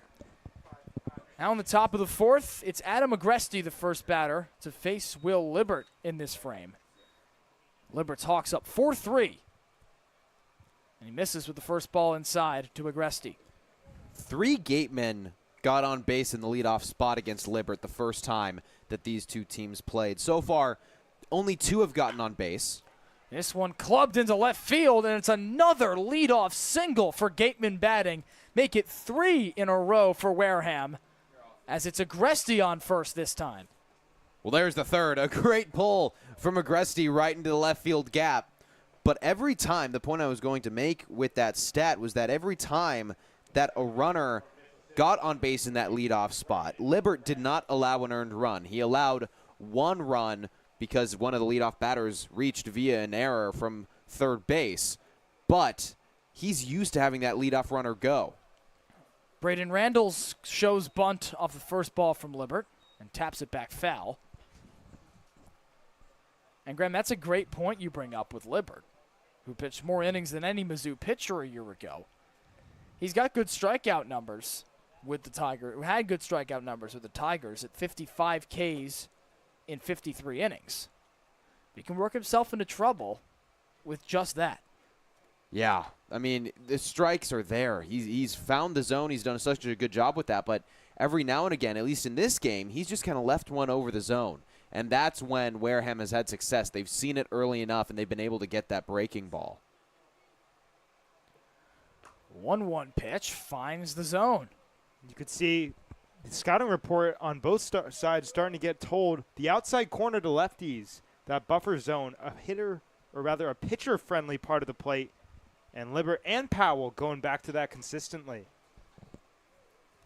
To Agresti on first.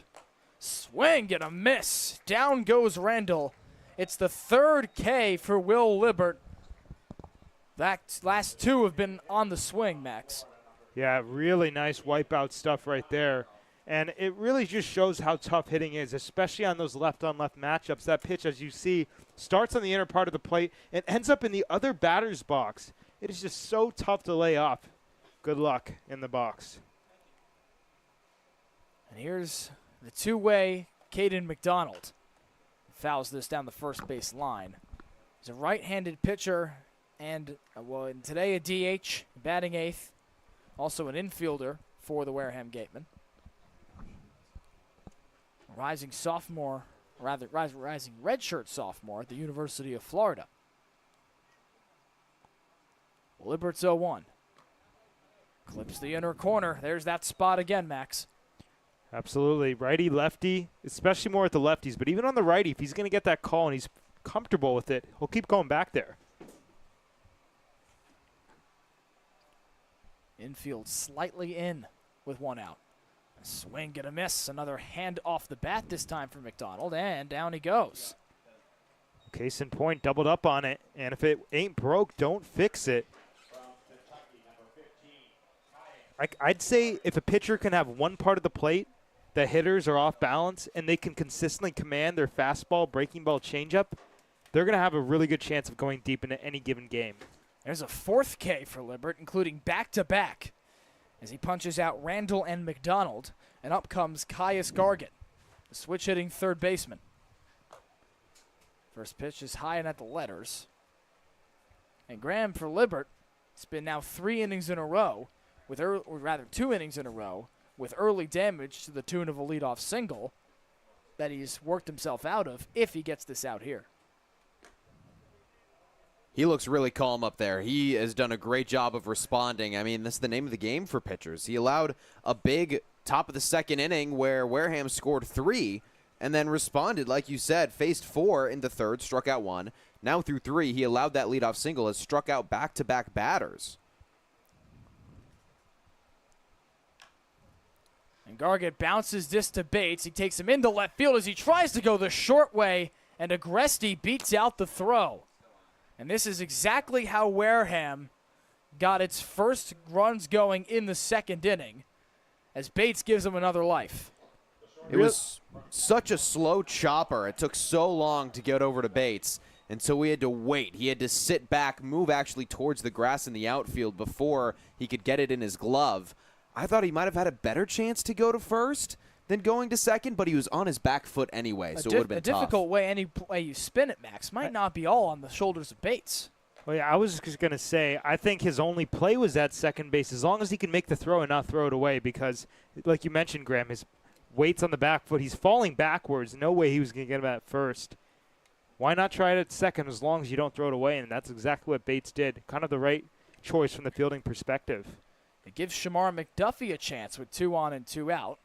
As Wareham flips the order for his third time. This one tapped to McKay. He's going to go for the tag and end the threat there. Will Libert allows another leadoff single, but once again works out of it. Back-to-back innings with just that. And it's 4-3 Hyannis, headed to the bottom of the fourth. This week we've been working a lot with doing play-by-plays, just doing behind-the-scenes stuff with sports broadcasting, which I never really realized how much went into it, but it's been really cool. They've grown a lot. I've never really done like a program like this before, so like seeing all the behind-the-scenes has like really grown.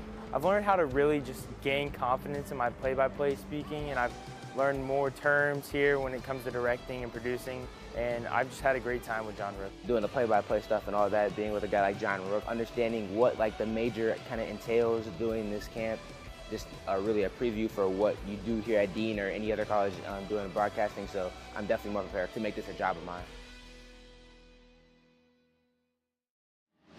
Cape Cod 5 is proud to be the official banking partner of the Cape Cod Baseball League.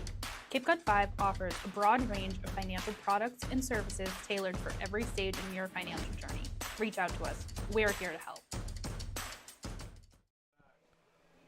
Bottom 4 here at McKeon Park, we see our hero of the game being honored, as is a tradition for every Friday in the Cape Cod Baseball League. The home team's wearing their red uniforms today, as Andrew Williamson stands with a service member being honored tonight at McKeon Park. We bring you a stat comparison between Wareham and Hyannis. You see the jarring differences in average ERA and wins. It's not too far off in the wins and losses, nor is it an ERA. But, Graham, that top number is the most significant, as Hyannis is third in the league in average, while the Gatemen are last. That's why this has to be a pitching duel. The Gatemen had to just stick close and then hope that their pitching outlasted Hyannis. The other number that we don't have on the screen that really stands out is the on-base percentage. First and worst, Hyannis 392, 8 points away from 400. Wareham 246, 4 points under 250. That is a jarring difference. Charlie Bates, the first batter to the plate in the bottom of the fourth for Hyannis. He singled in his lone plate appearance thus far in the second. Stranded by Hyannis batting, and he chops this one foul. How about that team 2.4 ERA? It can't be said enough how impressive Mitch Carricker's arms have been.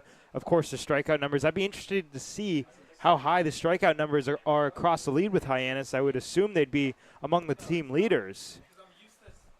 And Bates takes a fastball upstairs. They reached 60 strikeouts a night ago with the win over Bourne. Another 13 in that game for Hyannis batting. They enter the game with 64, rather. So they're up over 60. As Bates is level 2-2. Libert's, let me turn my scorebook. Libert's got 4 today, so that number ups to 68. If the stats stay where they are, which they haven't, they leap YD as Bates puts this into center field. It's going to drop for a base hit. Teams trade leadoff singles in the fourth inning. Going to get that one up on the hands.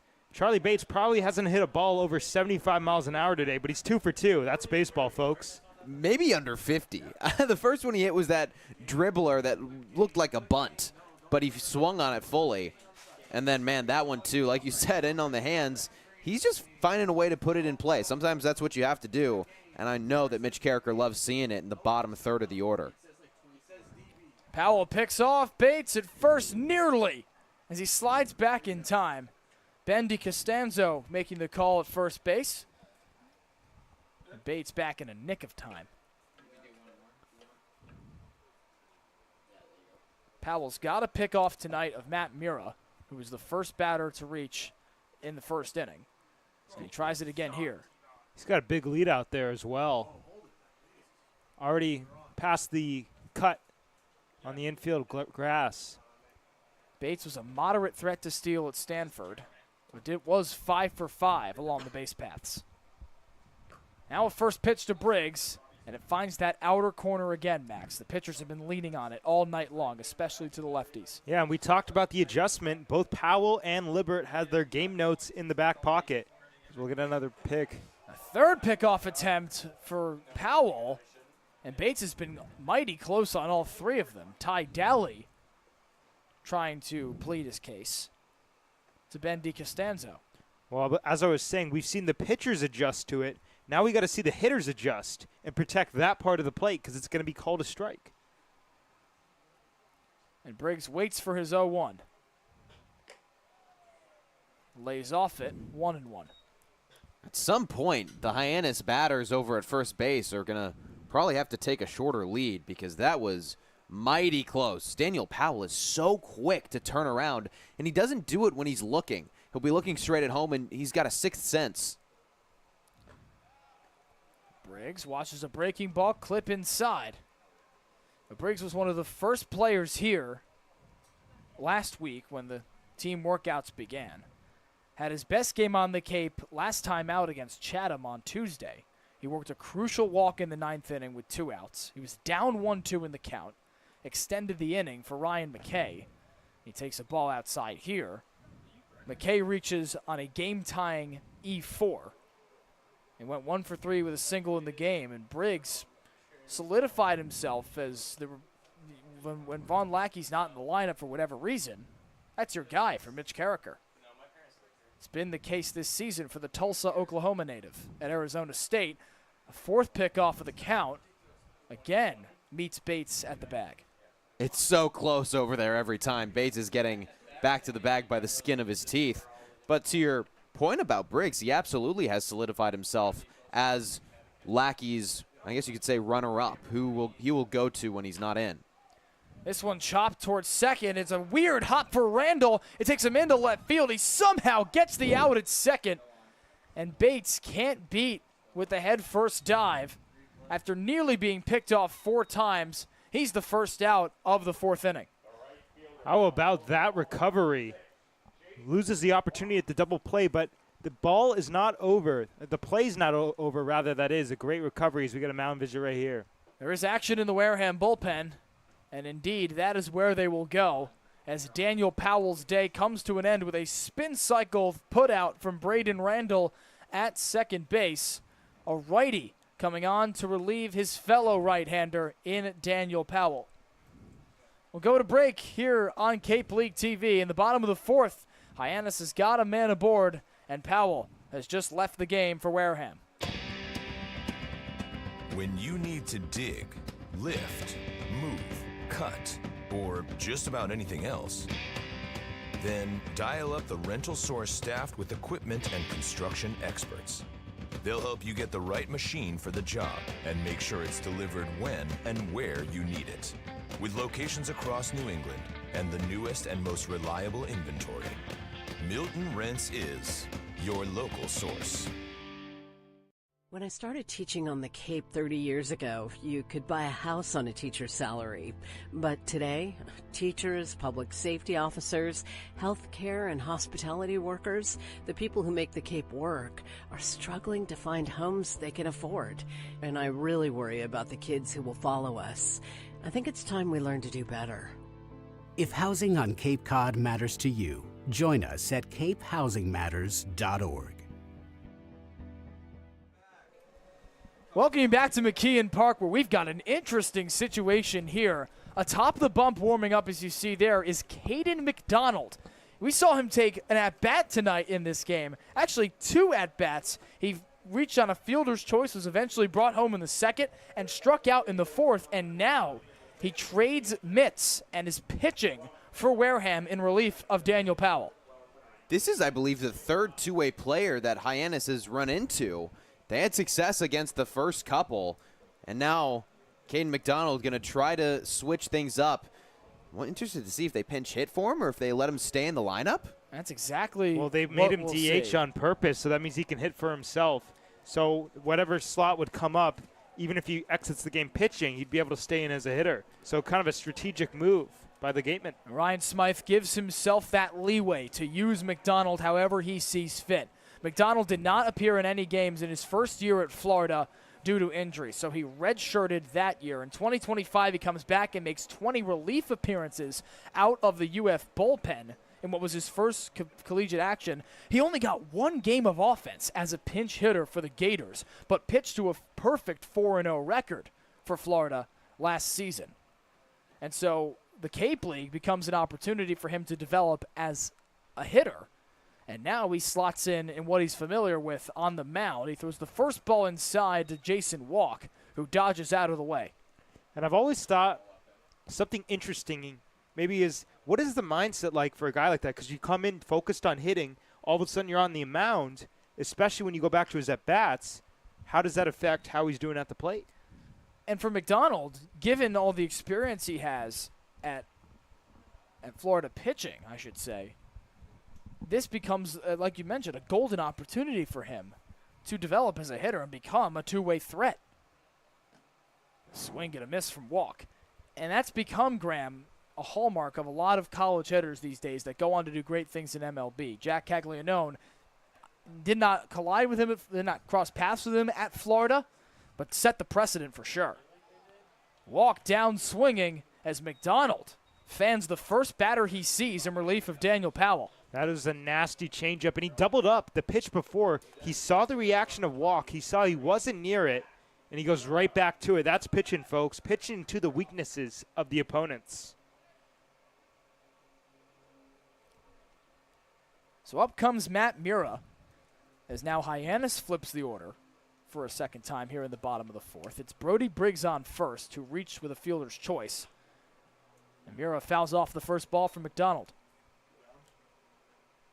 Mura walking a K.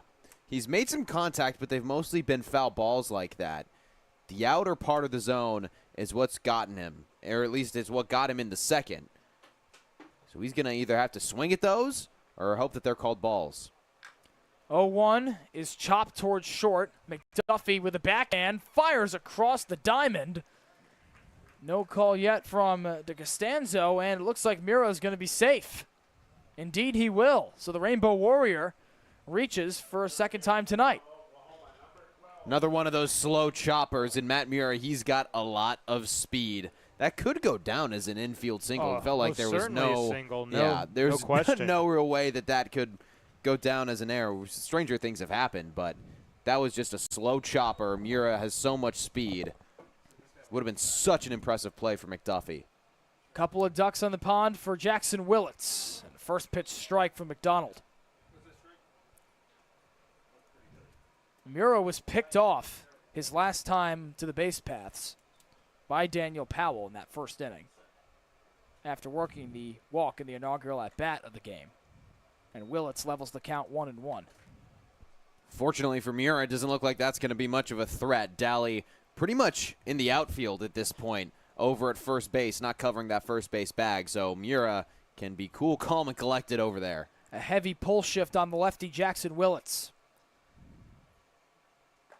He dodges out of the way of a loose breaking ball from McDonald.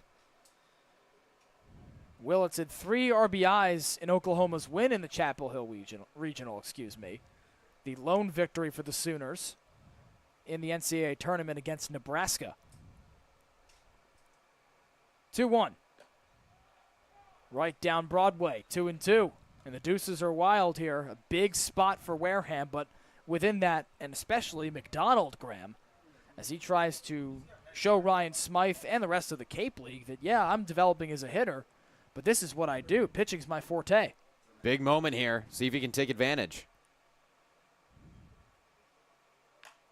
This one is fisted the other way, and it drops for a base hit. Briggs going to get the wave. The throw in from Clark is booted. It doesn't even come, and Hyannis leads it 5-3.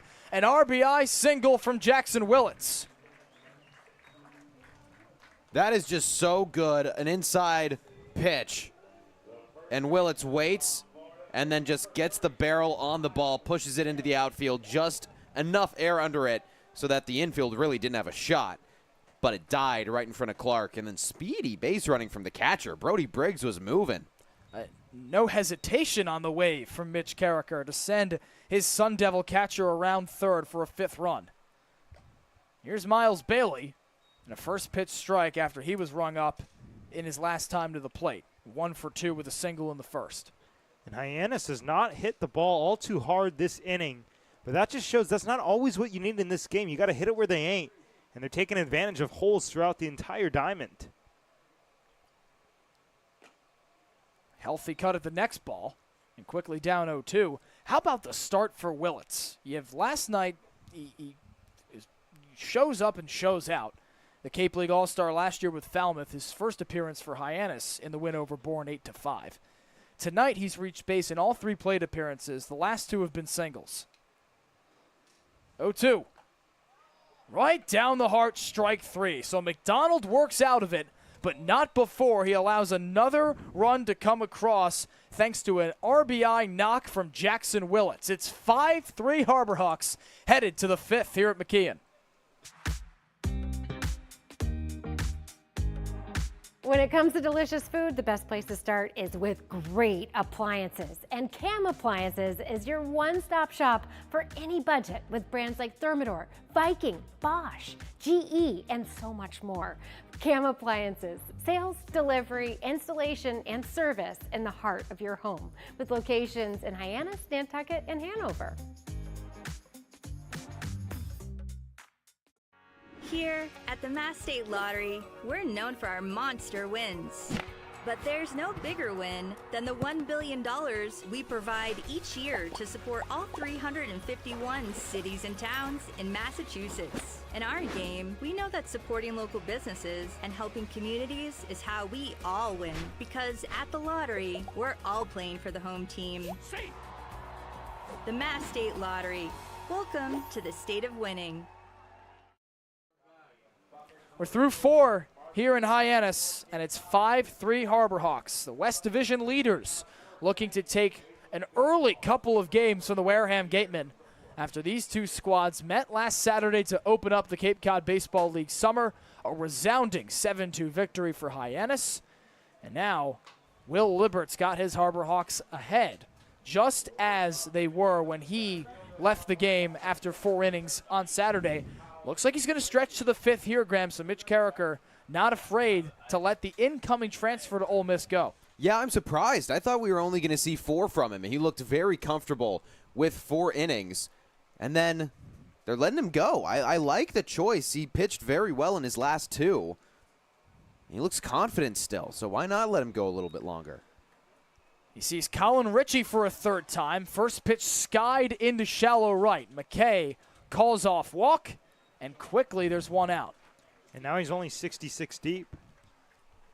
Well, I was just going to say, we're talking about the efficiency and getting stretched out a little bit. They're always looking at the pitch count. And if he's getting economical outs like that, he could stay in this game for a little while longer. And the difference between this one and the last 2 innings for Libert, it was a pair of leadoff singles from Colin Ritchie, who just flew out, and Adam Agresti, as opposed to a flyout. Dally sends this one over the net, out of play. Could ring off our press box if it was a bit higher. You got brand new windows in the press box here at McKeon Park. They slide. They slide instead of go up and down. Big blue wooden windows replaced with modern white and sleek glass. 0-1 to Ty Dally. Rather, 1-1 it should be. Indeed, it is. Something that I feel like Libert has done well in these past couple innings is he really hasn't gotten behind in counts. He's been throwing strikes early. Just like that one. And now he's ahead. Dally took a huge cut on a slider. And that's just done wonders. I mean, the fastball was going early, and then he went to the breaking ball. We were kind of confused as to why, but now it's stuck. Let's see it again. And he gets him swinging.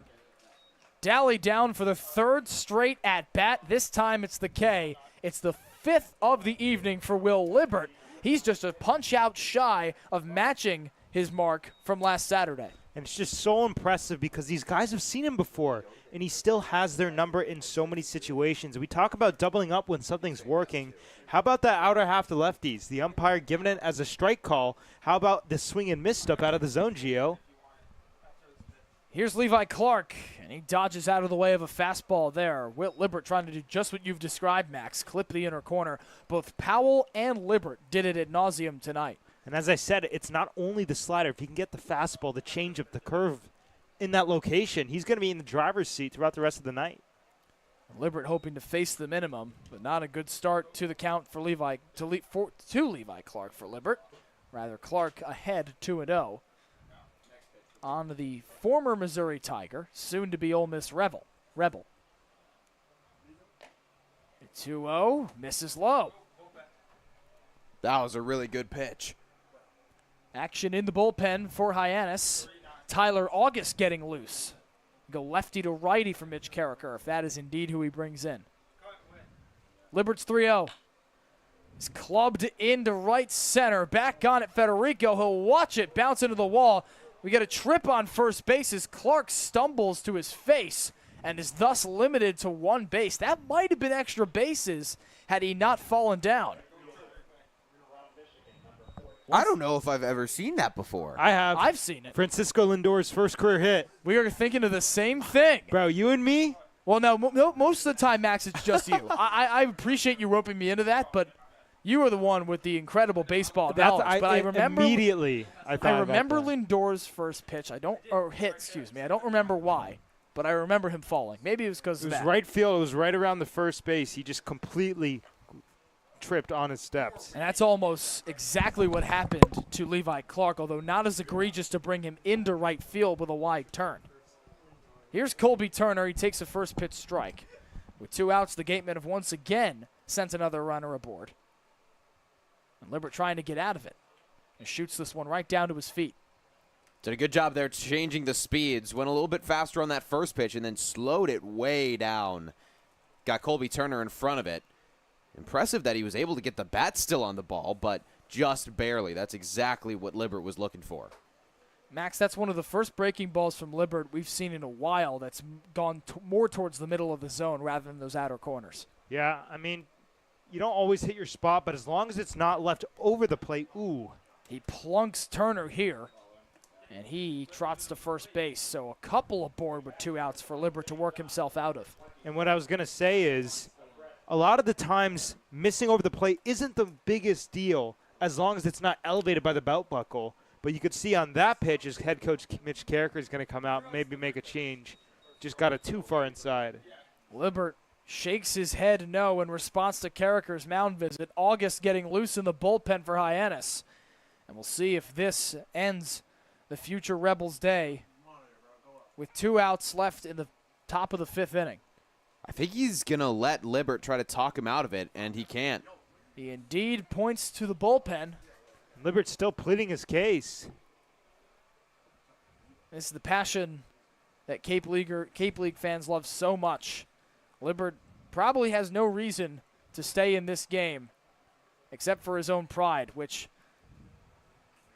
is at stake, or rather, he will lose the battle with Mitch Carricker, and that ends his day. A very good one at that for Will Libbert. He goes 4.2 innings. Rings up 5 Gatemen batters, only allows the 3 runs in the top of the 2nd inning. And now the new pitcher comes to the bump.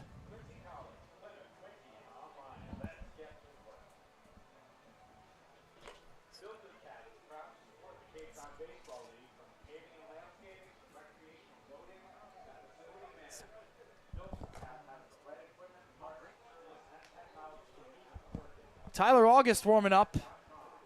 He comes in for the 2nd time today. The righty out of Liberty. Last appeared for the Harbor Hawks on Monday against Brewster. A 3-inning outing with 3 punch-outs and 1 hit in Hyannis' lone loss of the season, 3-2 here at McKeon Park. August previously at Delaware. He moved to Liberty after 1 season with the Blue Hens. His ERA went down from 10.22 to 4 flat in the transfer from the Coastal Athletic Association. Max, that's your Northeastern Huskies Conference, the CAA. Huskies. Conference USA with Liberty. He amasses a 2-2 record in 19 games, 27 innings pitched, 31 hits allowed, but 36 Ks. For the tall right-hander Tyler August. He stands at 6'2", 250. And what sticks out to me in those 27 innings, just 5 walks. That's a 1.7 walks per 9. Anytime a guy's got command over the pitches in college, that's already so impressive. And it only gets magnified when you have wood bats here in the Cape League. The first batter he faces is Adam Agresti. After Libert's day ends with a hit batsman that is Colby Turner, who's aboard on first base. It's Levi Clark on second after a single that could have been stretched to a double had he not fallen face first, rounding the first base bag. And Agresti, with the appeal to first, is ahead 1-0. And important for Tyler August to throw strikes early. Nearly got Agresti that time swinging, but you can't get down in your first plate appearance with a runner in scoring position. August fires high to Agresti, who is 1 for 2 today, a single in the 4th inning to lead off the frame. the second Gatemen batter in a row with a leadoff single.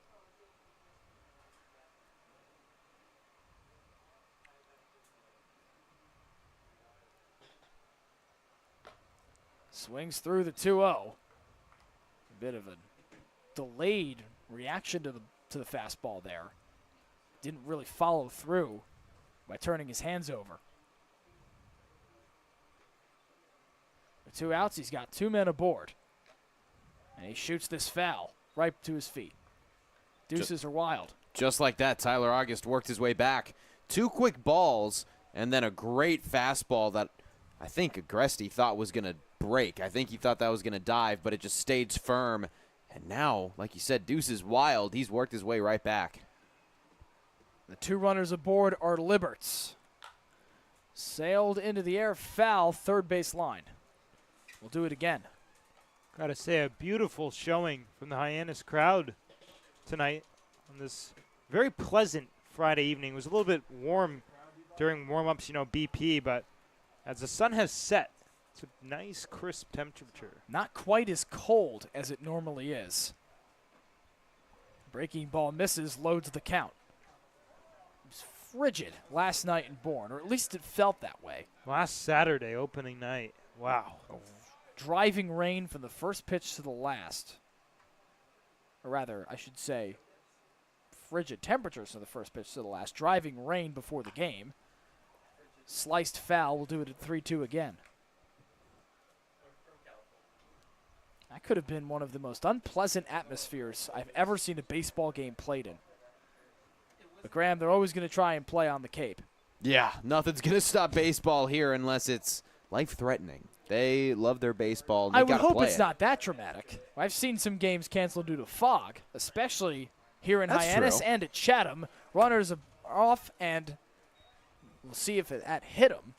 But it's a walk anyway as the pitch drifts inside.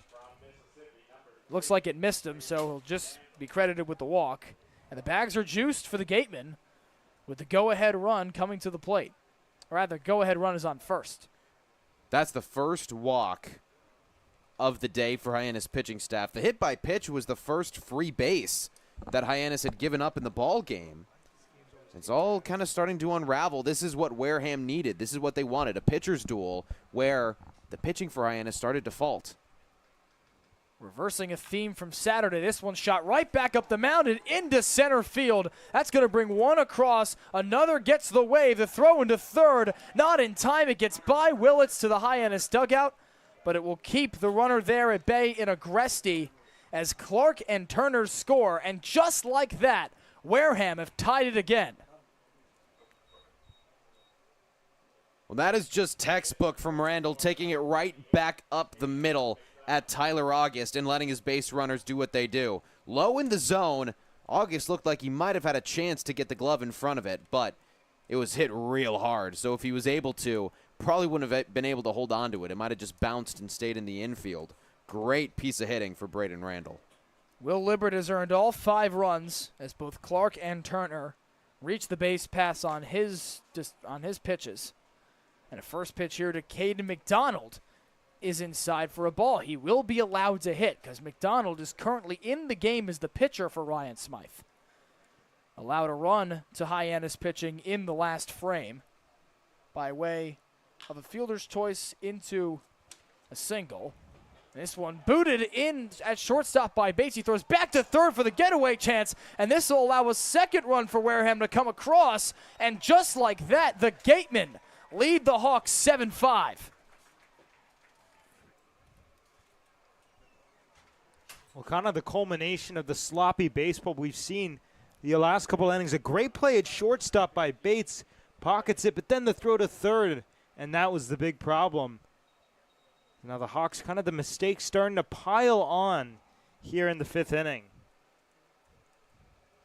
So a 2-out RBI double from Braden Randall, 2 RBI double.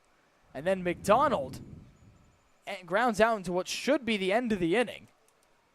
He reaches first base safely and brings a couple of runs across as Bates throws it by Willits into the dugout. And now Wareham, in the blink of an eye, leads Hyannis 7-5. We talked a little bit earlier about how one of the hardest things in pitching can be locking back into a matchup when you thought you just got yourself out of an inning. First pitch to Hyannis Gargett with a new score is fouled back to the catcher Briggs. That is exactly what Tyler August is tasked with here. So they give McDonald the single that allows him to reach. Throwing error by Bates allows Randall to come home. And there's the second run. He was on his way to third as it's 0-2 to Hyannis Gargett. As August comes in for Libert, who began the damage in this inning. He walks Agresti, allows the double to Randall, and then the single to an error between McDonald and Bates. This one tapped into left. Again, Bates lets it go off his mitt and into left as Rembert scoops it up. And the Gatemen continuing to pile on here with 2 outs. Another pair of runners aboard. That's now 6 straight Gatemen to reach Bates. The single, hit by pitch, walk, and then 3 consecutive singles. Hyannis just looking to close the book on this one in the 5th in what's turned out to be a pretty disastrous inning. And I wouldn't say that one was really the fault of Charlie Bates. It took a wild hop off the dirt and went really high. He had a good beat on it. It's just running to his right off balance made it tough. Here's Shamar McDuffie. Fouled the first pitch off. It's 6 in a row, as you mentioned, Max. And the last 3 have been hits. And even if Bates were to get a clean glove on it, it's kind of the theme of the day. He wouldn't have had to play at any base. His momentum is completely going towards left field. The left field pole, to be specific. The Gatemen have batted around as McDuffie levels the count 1-1. Rough outing for August, who we mentioned maneuvered the Brewster lineup quite well in his first appearance of the summer. 3 innings, 3 strikeouts on Monday. This one lifted, a bounce to Bates. He slides and throws off the bag for Bailey, and they're juiced once more in the 5th. It's already a 4 spot from Wareham as they've taken a 7-5 lead. And now more damage likely en route for Tyler August. Here's Blaze Martinez. And Bates just needs to get out of the inning. I mean, it's unfortunate, but this does happen where the errors kind of start to pile up, the mistakes pile up, and then, you're in your head. Baseball's such a mental game, especially when it comes to fielding, and of course it's talked about a lot with pitching, but fielding can be as bad. If you make an error and then a ball comes right at you, you know that you've got to field it well. You know you've got to make the play. In Bates' case, it's been the throwing. It's been the action to a base pad that's been a little bit off. So you get it, and you're thinking as you make that motion over to first base, okay, it's got to be on the money. And then that makes it so much easier to just throw it off a little bit. The Gatemen have batted around. It was Colin Ritchie that began this 5th inning with a flyout. And there is only 1 out recorded since. As McDuffie picks up a single, won't be an error on Charlie Bates. And Ritchie swings through the first ball. It's been a gauntlet for Bates this inning, and frankly this game. Saw a tough play from him in the 3rd that allowed a Gateman batter to reach with 2 outs. And this inning has just been a barrage. But August goes ahead here on Ritchie. That was a really good breaking ball. Got him to swing right over the top of it. August has just been leaving some over the plate. Stop the bleeding for Hyannis if he can get out of this jam he's put himself in. Lifted into center field. Federico slides and ends the inning. It wasn't easy all around for Hyannis. They allow 4 runs to Wareham as 7 consecutive Gatemen reach base. But Federico stops the bleeding. As we will go down, and we will hear from bench coach Rich Cogliano on the broadcast. Check it out. I caught up with him earlier. Giovanni Collada, Diamond Side here at McKeon Park with Coach Rich Cogliano, bench coach for the Hyannis Harbor Hawks. Coach, thanks for your time. How are we doing today? Doing all right. Much better weather from the last time we played these guys. It was cold, so hopefully we play a little bit better. And 10-run rule maybe after 7 and get the heck out of here. Go home That'd be nice for everybody. Get a nice early exit from McKeon Park tonight. Not that we don't like it here. No, we love it here. Just want to get the win. Your Harbor Hawks are atop the West Division, 3-1-1. You're playing Wareham for the second time, as you mentioned. What changes in your preparation when you see a team not only twice, but twice this early in the season? Well, we got some film today on the pitching because he pitched against us the other night, so we know we're going to have a head start against the pitcher. And then the film, the first game, that was our first game. There's a lot of nerves, as you know, a lot of strikeouts, broken bats early in that game. And that will be different tonight because the kids are much more settled in, home, and we'll start better against them. You mentioned the similarities in the pitching matchup tonight. Will Libert, your starter, goes again tonight. What are you looking for out of him? Well, again, so they have the advantage of seeing him for the second time. So it's almost like going through the lineup a second time. Okay. You got me all fuzzled. No, it's all right. Sorry about that. Oh, yeah, so anyway, are we still going? Yeah, so Libert, again, so they've seen him before. So it's like the second time through the lineup all night. And for Hyannis, it starts a road trip tomorrow. We could do it. You come back here on Sunday, playing the Kettleers for the first time. They're struggling. What's the look ahead for them? Well, I don't care what their record is. This league, everyone's good, and everyone can win at any night and win big. You could get run ruled one night and then run ruled the next night. So, I'm not worried about the records right now. A quick ending to that interview with bench coach Rich Cogliano is Rembert is 3 for 3. He stops at first. He is just a triple shy of the cycle here in his second home game as a Harbor Hawk. A fast start to the top of the bottom of the fifth for Chris Rembert. He's looking in great form. Sometimes that's all you need for a team is a little bit of fresh blood coming in and making an impact, and that was a great swing. Hey, Harbor Hawks fans, did you know that the NAC Cape Cod is the official Light Up the Park sponsor of the Hyannis Harbor Hawks all season long? Thanks to the NAC, the lights at McKeon Park stay bright all summer as the future stars take the field. With 2 convenient locations in Orleans and Hyannis, the NAC is the perfect spot for a burger, taco, sandwich, and much more. Visit thenaccapecod.com to learn more or order online.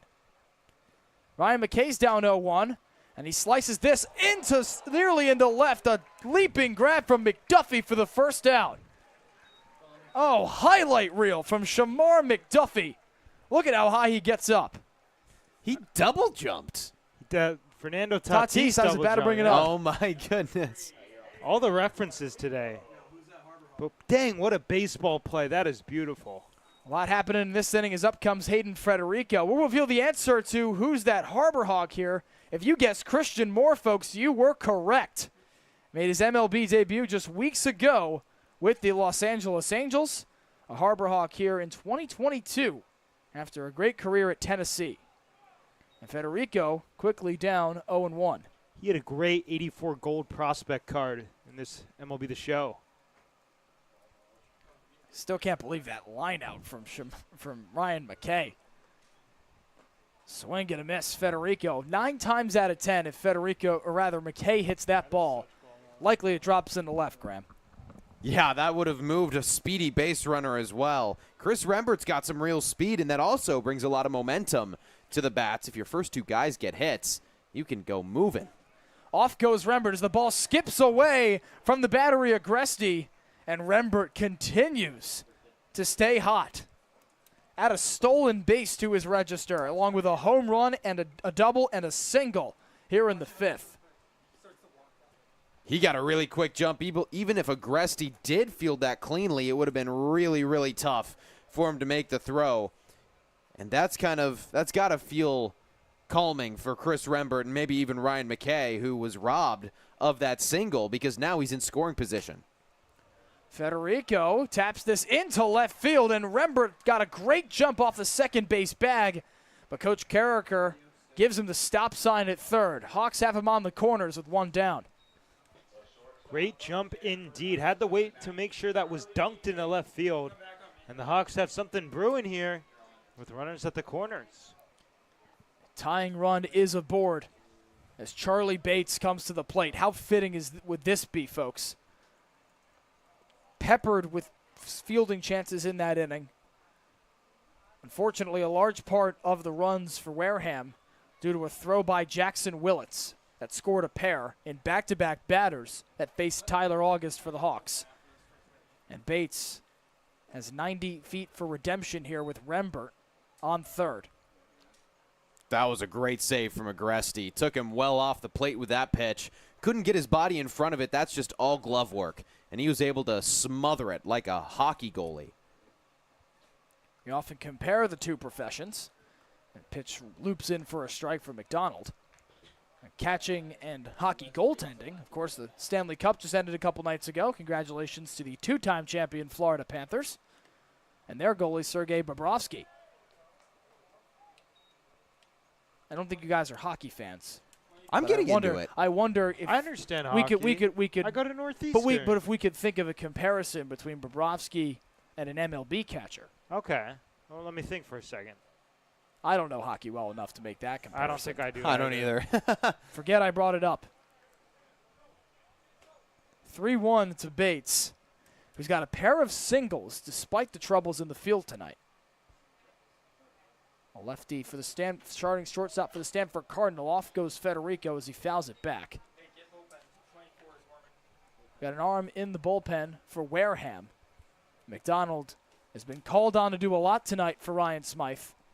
He's batting 8th for the Gatemen and now pitching in relief of Daniel Powell for his second inning of work. A loaded count to Charlie Bates.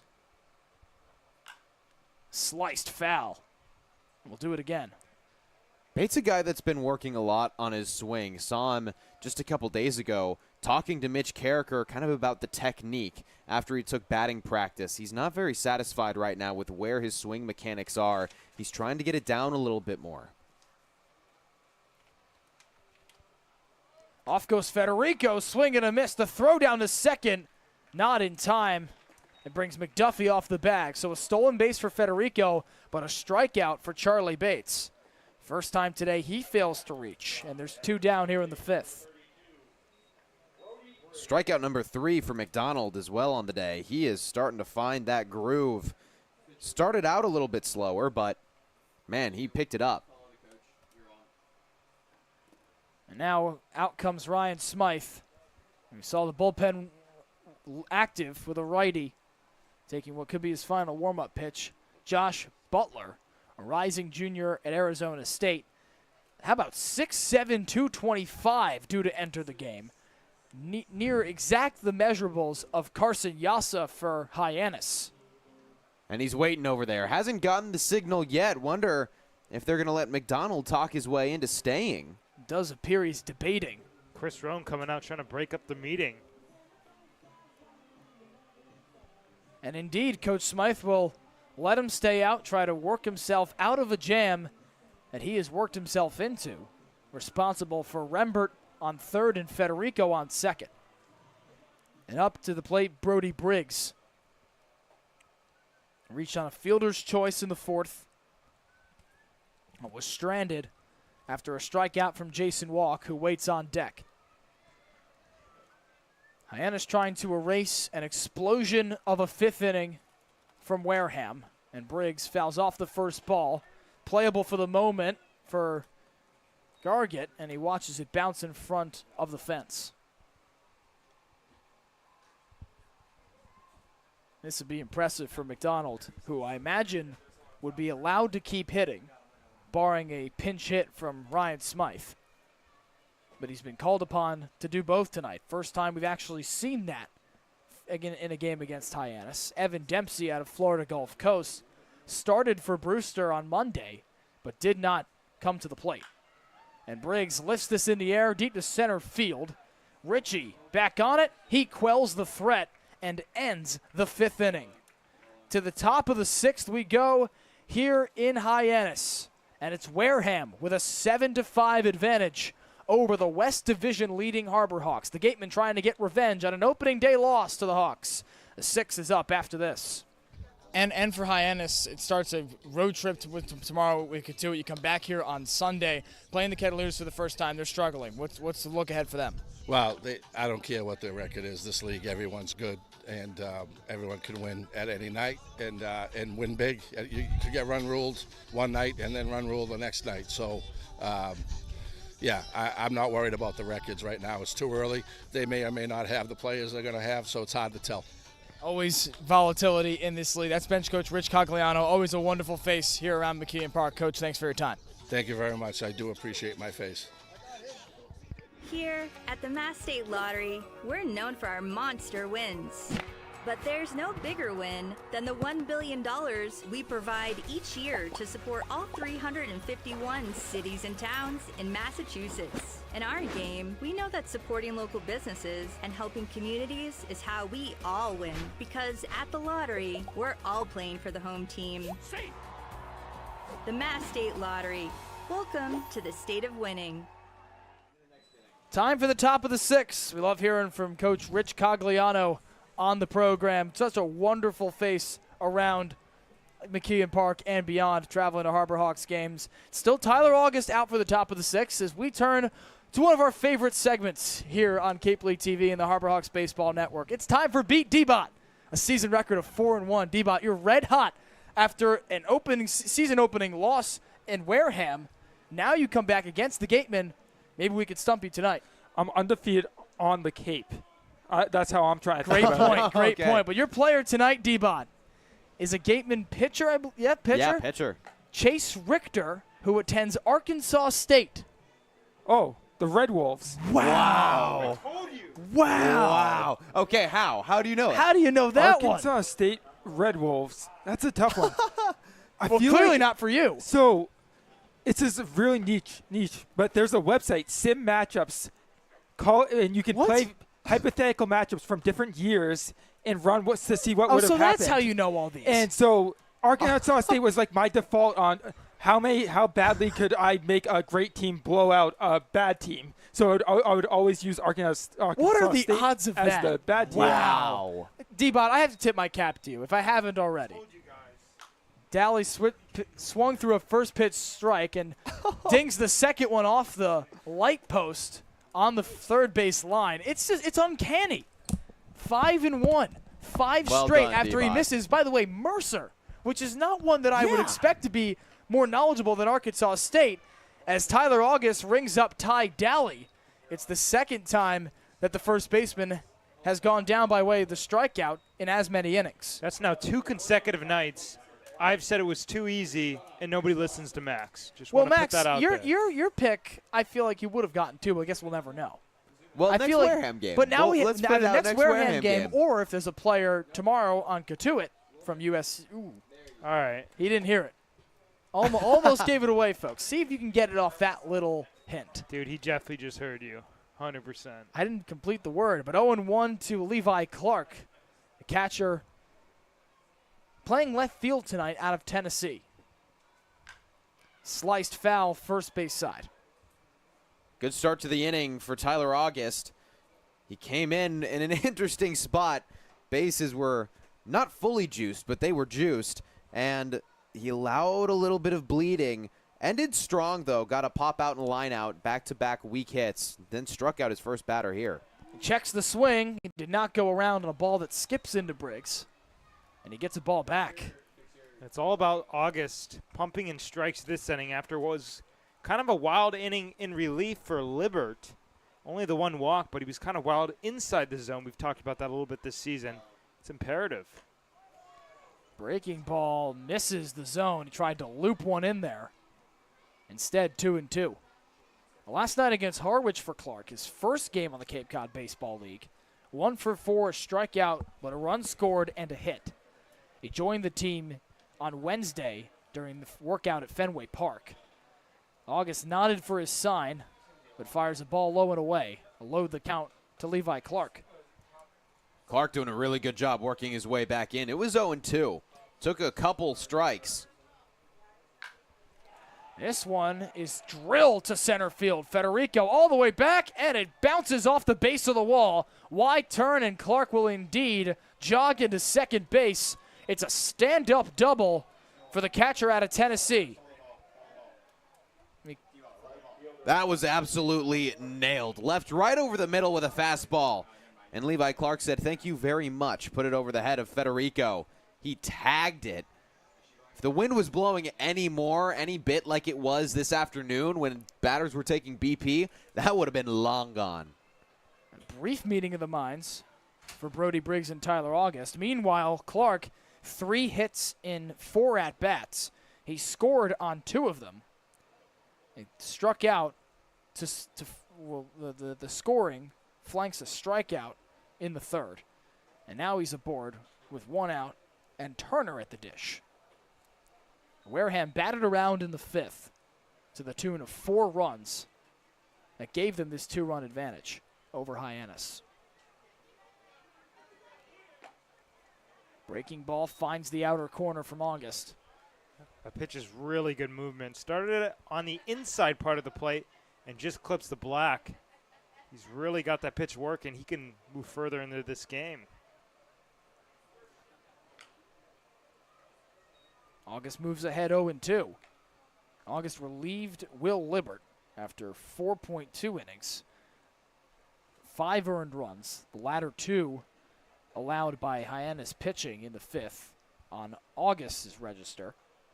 Libbert did strike out 5, but his ERA will move from 0 up to a number we haven't determined yet.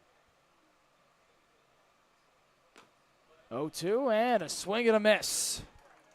Down goes Colby Turner. It's the 3rd time in 4 at-bats he's gone down after being hit last inning. And now August can stop the damage right here as he faces Adam Agresti. 7 Ks on the night for the pitching staff of Hyannis. They're dealing well again. They've gotten into double-digit strikes in 4 of 5 games. Looking to make that 5 of 6. Let's go back to that pitch. A fastball in the inside corner blown by him, not even close. And you got to think from the hitter's perspective. That's a tunnel off that slider that starts in the inside corner and ropes outside. And Agresti in attack mode to begin the count. It's the 2nd K for Tyler August. And I was just going to say, and I can't emphasize how, as a hitter, difficult that is, not only to recognize the spin difference, but the velocity difference when it starts in the exact same spot. August intended to sign with the Bourne Braves last summer, but never made it to Doran Park. Had he have signed with Bourne, would have been playing in the Cape Cod Baseball League Championship last August. Still unclear as to why he never made it to Bourne, but did play summer ball in the Appalachian League with the Danville Otterbots. 6.75 ERA in 4 games and 3 starts.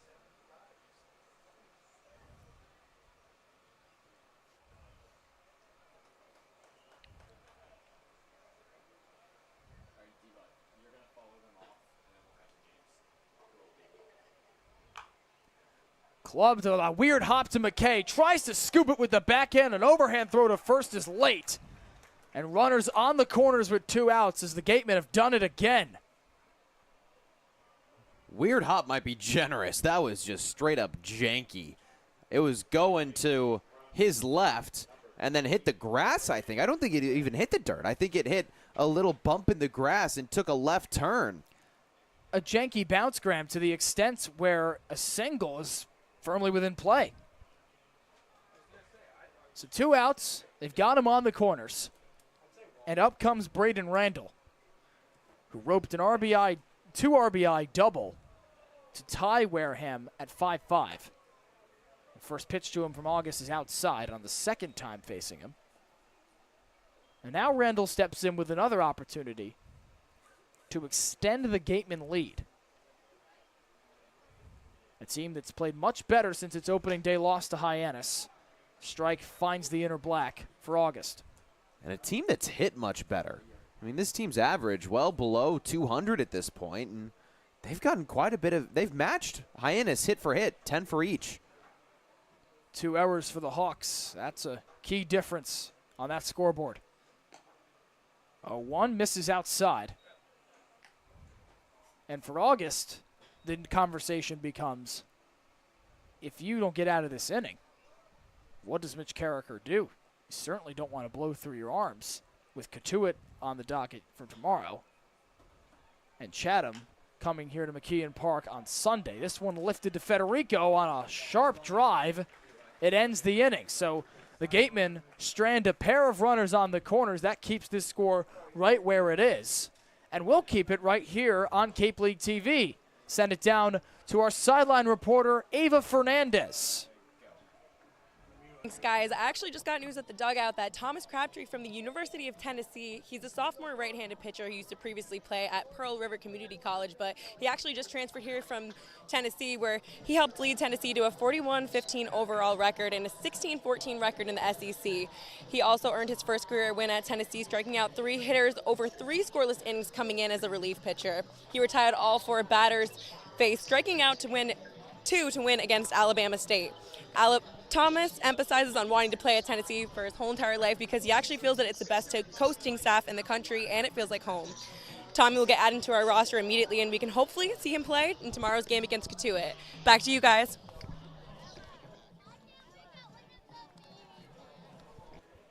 Thank you, Ava. Crabtree comes to Hyannis for his first summer ball experience. The rising junior out of Collierville, Tennessee. As Ava mentioned, transferred to Tennessee after a year with Pearl River Community College in Poplarville, Mississippi.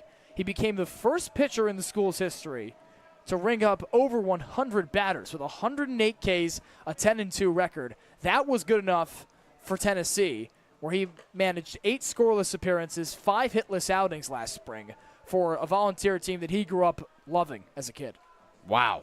That's strong numbers, and that's a volunteer team that won the College World Series the season before he went. Just a couple of years ago. Or Yeah. just last season, excuse me, the reigning Yeah. champions. So that's right. Crabtree gets to join them for the spring, and Tony Vitello's team didn't repeat.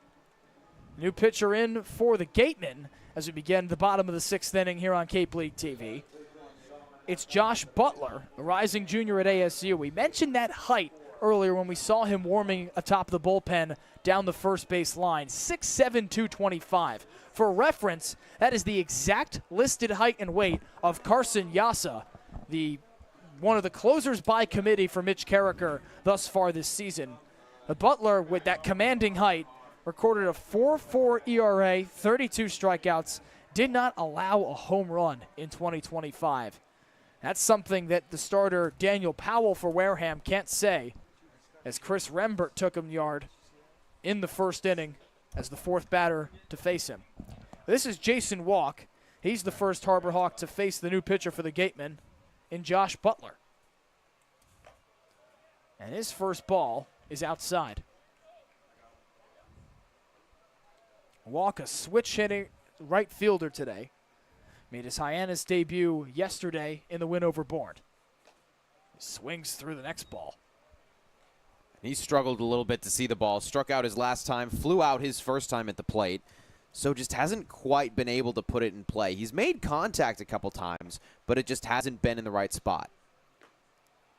Quickly, 1-2 to Walk after a couple swing-throughs. You see him walk outside the box here, folks. We saw this on every pitch of his final at-bat yesterday, with some nerves maybe getting to Walk. We didn't get a chance to ask him what was behind that, but according to front office member Megan Swenson, the guys loved him for that. Really? They loved that intensity and passion at the plate. And that at-bat came in the 9th. He ended up singling on it.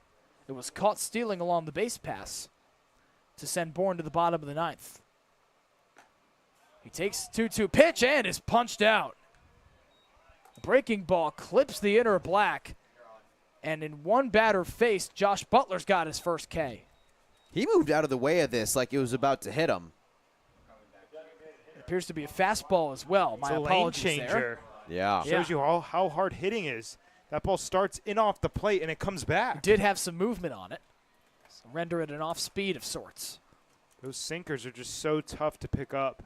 Here's Matt Mura. Flip the order for a 4th time in this game. And he takes a first pitch ball. They're doing so a little bit late compared to Wareham. Wareham in the next inning will flip to the top of the order for the 5th time. Tapped to short. McDuffie clutches and fires the second out. So quickly, Mura's down. He's walked today. He was picked off at first base, struck out in the 2nd, and now here in the 6th. A ground out. for Jackson Willits to come to the plate with 2 out, no one on. It's exactly what the Gatemen were looking for from Josh Butler. He can go a little bit longer than 1 inning. I'm sure that they're probably looking for 2 right now for him. I can't imagine they'll stretch it to 3, but he's making quick work of this batting order. This one tapped right to the pitcher. Butler jogs and does it himself, and they'll continue to stride towards the dugout for Wareham. The new pitcher comes in with some damage along the base pass. Brody Briggs the first out, and he gets walk, and then Willits to send him 1 above the minimum to the top of the 7th inning. Hyannis trails Wareham 7-5. This will be your college. This will be your home. This is where you will join a community that supports you, cares about you, pushes you, cheers you on, challenges you, inspires you, helps you reach your dreams. Open your eyes to opportunity and your mind to possibility. Your future begins here. Make a difference. Leave your mark. Break the mold. Be a leader. Achieve unimagined heights. Believe in yourself. Make lifelong friends. This is your time. Your place. Your home. Your Dean.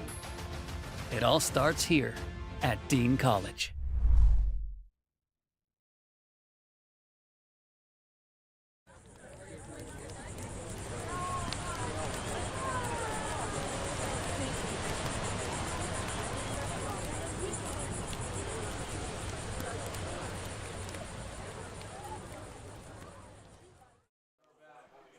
Time for the top of the 7th, and for Mitch Carricker, it's all about the U as he brings in Miami reliever Isaac Williams. It's his 2nd appearance on the Cape. Relief appearance against Harwich on Sunday. He picked up the win after ringing up 4 Mariners in just 2 innings of work. No runs allowed for the former UCF Knight. And that's, oh, I messed that up, folks. He does not go to Miami. He goes to UCF. Forget it's wow. It is not all about the U for me. I'll make this judgment on it before we move on. It's not all about the U for Coach Carricker. I was all about the U just there. He did play. He does like to be in Florida. He played for the Jacksonville Dolphins and the Atlantic Sun before transferring to UCF. My apologies, folks. Of the Big 12, played in the NECBL for the Keene Swamp Bats a summer ago. Nowhere close to Miami. Season cut short in 2023 due to an undisclosed injury. We learned in the opening days of the season, that he has a photographic memory. Like our own Matt Schwartzberg, apparently. Yeah? What about it? Do you have a photographic memory? I do. So does Isaac Williams. Really? That doesn't strike you in any way? I remember my birth. No, I'm kidding. Oh, my. I'm just kidding. That's a little dramatic. Isn't that like a scene from, like, Young Sheldon or something?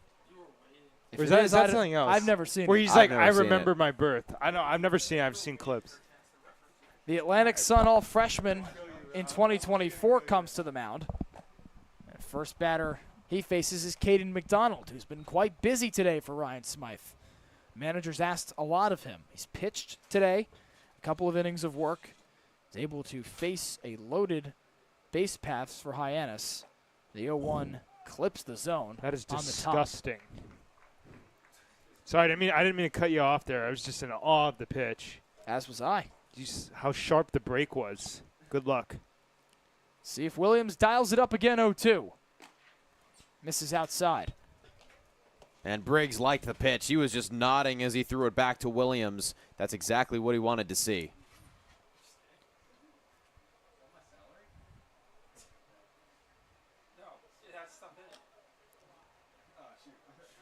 McDonald levels the count. When we talk about Jack Caglianone, when we mentioned Caden McDonald, because the two-way players both attend Florida, it'd be interesting to see what effect Caglianone's success with the Royals, albeit early, has had on McDonald's faith in his decision to play both ways. I mean, there are a couple big leaguers that are having success. I mean, we still have to wait to see for Caglianone, but I mean, of course, Shohei comes to mind. He's having more success than anyone. Who else? A swing and a miss here for McDonald as Williams gets his first punch out of the game. It's the 8th for Hyannis pitching. And that is just the Blue Bayou pitch. McDonald could not catch up. The heater got him. Caius Gargett comes to the plate. Isaac Williams hopes he's his next victim of a strikeout. And win or lose, Graham, whether they're up or down in a game, strikeouts, a hallmark for Hyannis. I mean, it's unbelievable. 2 away from double digits for a 5th time this season. It's like you can just pencil it in. It'll happen no matter what. Gargett shows bunt off the jump. Takes strike 1.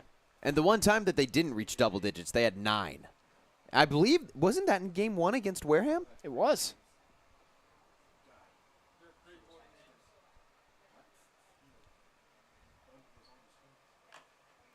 Excuse me, check swing. It bounces down the first base line. Flubbed by Williams. The toss is in time. 2 down with some stress here in the 7th. That's an unbelievable recovery from Isaac Williams. Flubbed it like you said. Tried to go with the glove when it was bouncing real slow. He probably should have just gone straight in with the bare hand. But, like we mentioned earlier on one of those pitcher fielding plays, they don't do that too often. They're not as well trained as the infielders, so they just got to kind of do what works, figure it out on the fly. And fortunately for Hyannis, Williams was able to do just that. A pair of 1-3 putouts in this game, one from each side. First pitch to Shamar McDuffie as Wareham flips the order for a 4th time. Daniel Powell tossed a ball to first base in the 2nd.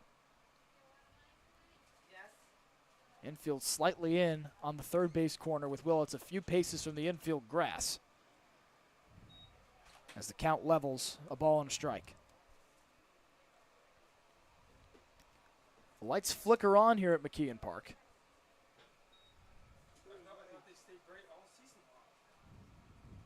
2-1. Swung through.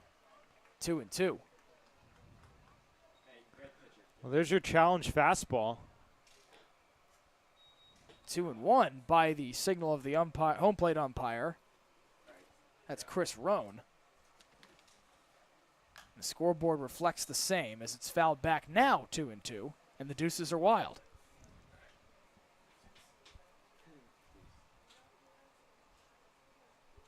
Solid Hyannis crowd tonight on hand as well. Very good. Not as cool a night as last night in Bourne. Slow top chop to McKay, an easy 3rd out of the 7th inning. Isaac Williams comes in relief of Tyler August and sends the first 3 batters he faces down, and they're out of the top of the 7th. Hyannis needs to find some life sooner or later. They've got 9 outs to do it, down 7-5 to Wareham.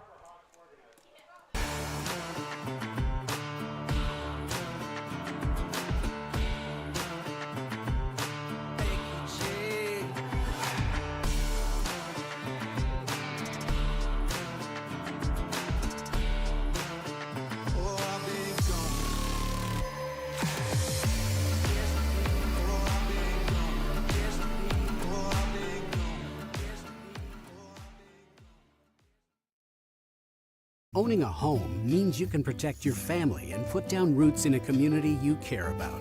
It gives you a place to celebrate the joys of daily living and be together during tough times. But for many on Cape Cod, home ownership is slipping further out of reach. Help make sure the American dream is available to the teachers, public safety professionals, and all the other people who make the Cape a special place. Visit capehousingmatters.org to find out more. Hope you got up and stretched here on Cape League TV. Headed to the bottom of the 7th, 7-5 here in Hyannis. But let's go around the league. 9-2 YD over Chatham. Harwich blanks Katuitt. 5-3 Falmouth in the 8th.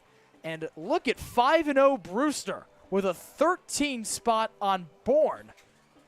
As Hyannis trying to avoid a loss here at McKeon Park. What a start for the Whitecaps. Unbelievable. They're doing it all. They're pitching well. They're hitting well. They've established themselves early on in the season as the team to beat. And it's going to be tough. I mean, we were fortunate enough to see them early on here at McKeon Park. That was a really fun game. Really, really close and hard fought. Arguably their closest game of the summer. just a 3-2 decision here this past Monday. Here's Miles Bailey, first batter that Josh Butler faces in the bottom of the 7th after relieving Caden McDonald of his duties after 2 innings of work. Swing and a miss from Bailey. Bailey's also been working hard on his swing while in Hyannis. He was working with Sean Riley today during BP, the hitting coach for Hyannis in his second year, just trying to get his motion down a little bit better. Feels like it's not as compact as he wants it to be. Bailey takes a ball inside. Bailey said to us he's trying to be aggressive most of the time, and if pitches don't come to him, he's not going to go out of his way or go out of the zone to hit what he feels he can't, which seems inherent as the count levels. But it's more important when you hear it from Miles Bailey after some of the struggles he's endured this season, with strikeouts especially. He shuffles outside as the ball skips to the backstop. Load the count for Miles Bailey. Yeah, he's already had 2 Ks in this ball game. He's 1 for 3, had that single back in the first, but his eye has just been a little bit off. He obviously has the power, but most of his Ks have been looking, interestingly. 3-2, outside, ball 4. Bailey, an emphatic toss of the bat. He jogs to first, and there's a man aboard for Hyannis and Chris Rembert, the hottest hitter in the order tonight. That is just the 3rd walk, or I should say the first walk since the first inning for the Wareham pitching. That just shows how much they've settled into this game. Reflected by the scoreboard with the help of an explosive 6th inning for the Gatemen. 4 spot against Hyannis. Here's Chris Rembert. We mentioned how blazing hot he is tonight. A homer, a double, and a single in his 3 at-bats.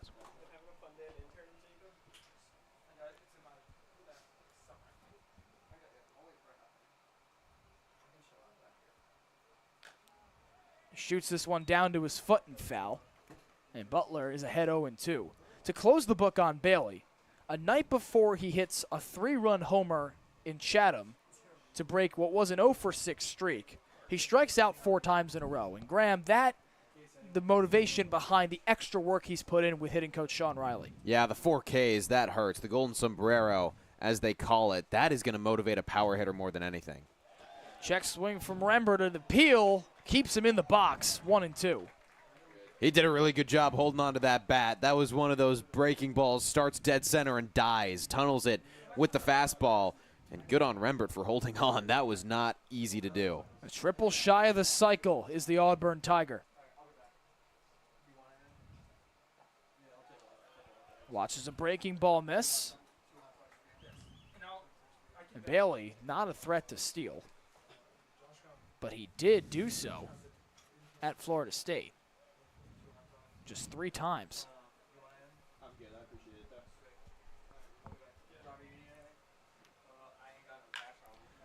Hard ball into left field. It skips to the left fielder, Clark, and Rembert is 4 for 4. Singles in each of his last 2 at-bats. Hyannis would need to get through the order quickly for Rembert to have a shot at the cycle. But regardless of the result, it's an excellent night for Chris Rembert. Have a day for the Auburn Tiger.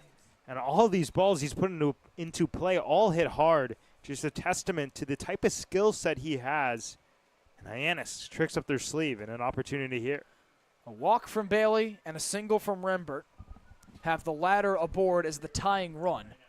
A brief mound visit between Agresti and Josh Butler concludes, as that brings Ryan McKay to the dish. McKay 0 for 3 tonight.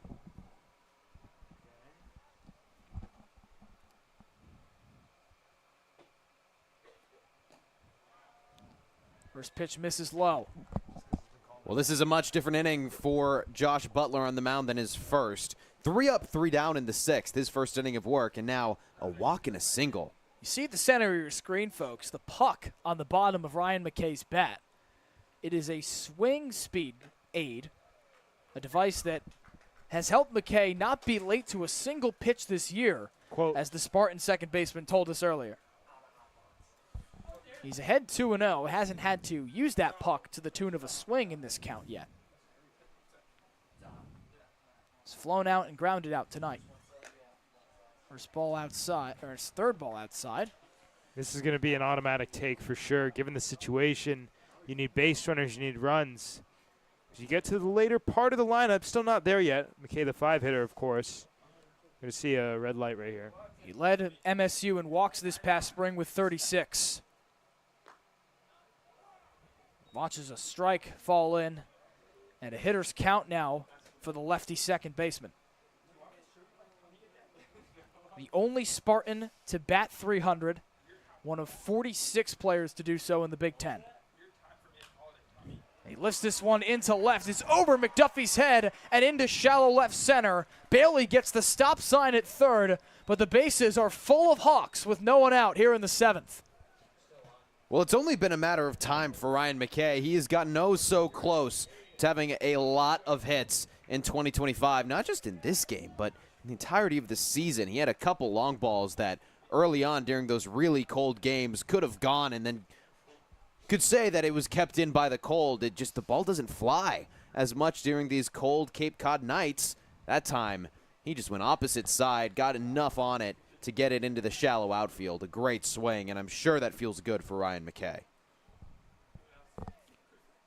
3 straight Hawks have reached to start the 7th after Josh Butler faced the minimum in his relief appearance of Caden McDonald in the 6th.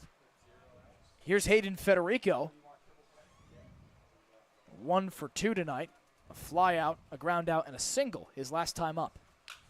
And he taps this one right to the pitcher. He goes for the out at the plate. The turn from Agresti is in time. It's a double play. 1, 2, 3 to keep the runs at bay for Hyannis. Score stays right where it is, now 2 down in the 7th. It does move Rembert to second with a pair in scoring position as McKay goes to second. Rather, Rembert to third, McKay to second. A pair in scoring position, as I mentioned, for Hyannis, for Charlie Bates. Just kills the momentum of the rally. Still an opportunity for Hyannis, but now with 2 outs. As up comes a mound visit.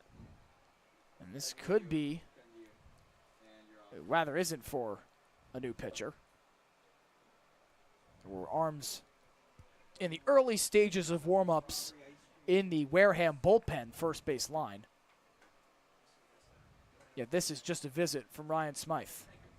Just talking strategy, Charlie Bates coming up. He was 2 for 2 on the day before the 5th inning when he struck out for the first time in this ball game. He's currently talking to Mitch Carricker. They were having a long chat yesterday before the game at Bourne just about his swing. So maybe going over some of that, could be going over some strategy, as that's most likely what's happening on the mound. Talking strategy in this position, this would be a big out after the bases were loaded with no outs.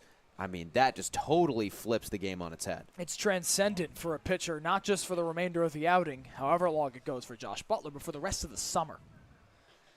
Is the Cape League a forum for players that don't get a ton of opportunities to bolster their resumes going back to school, and down the line for the very select few that are lucky enough to make it, MLB. Brody Briggs qualifies as one of those players. First pitch to Stanford Cardinal shortstop Charlie Bates is outside.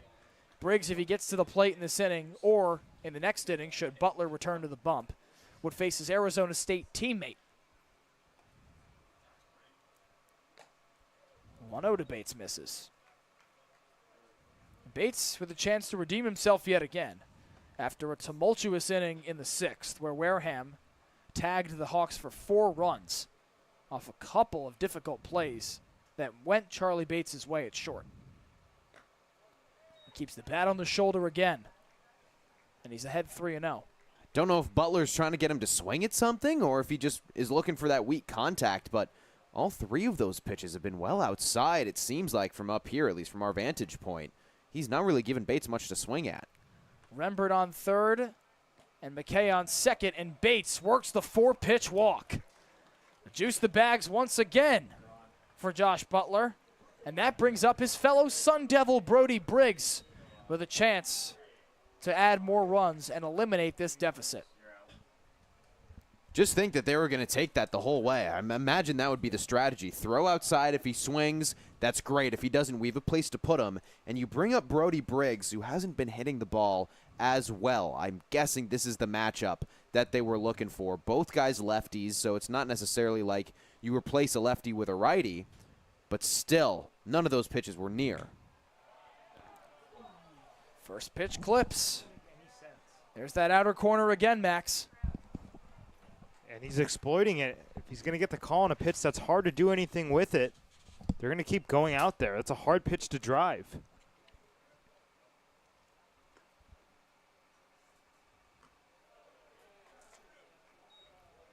This has potential to be an at-bat that'll be talked about out in Tempe in the fall and beyond between Josh Butler and Brody Briggs.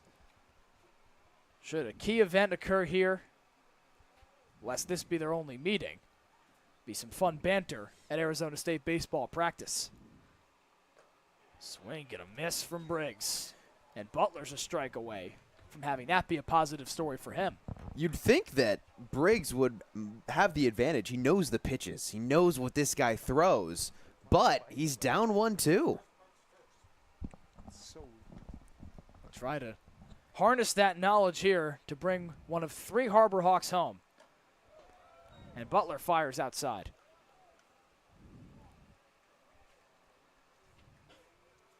I'm sure there's a text going in the group chat tonight no matter what. ASU baseball, something's landing in there. Hopefully they're tuning in here on Cape League TV. The deuce is wild. And Briggs flares it foul. This was always going to be a long at bat. I mean, that was going to be well documented from the get-go. These two teammates, and hitter, pitcher, and catcher. I mean, you can't draw it up any better. This is movie stuff. A 2-run lead for the pitcher. The catcher with a chance to flip it.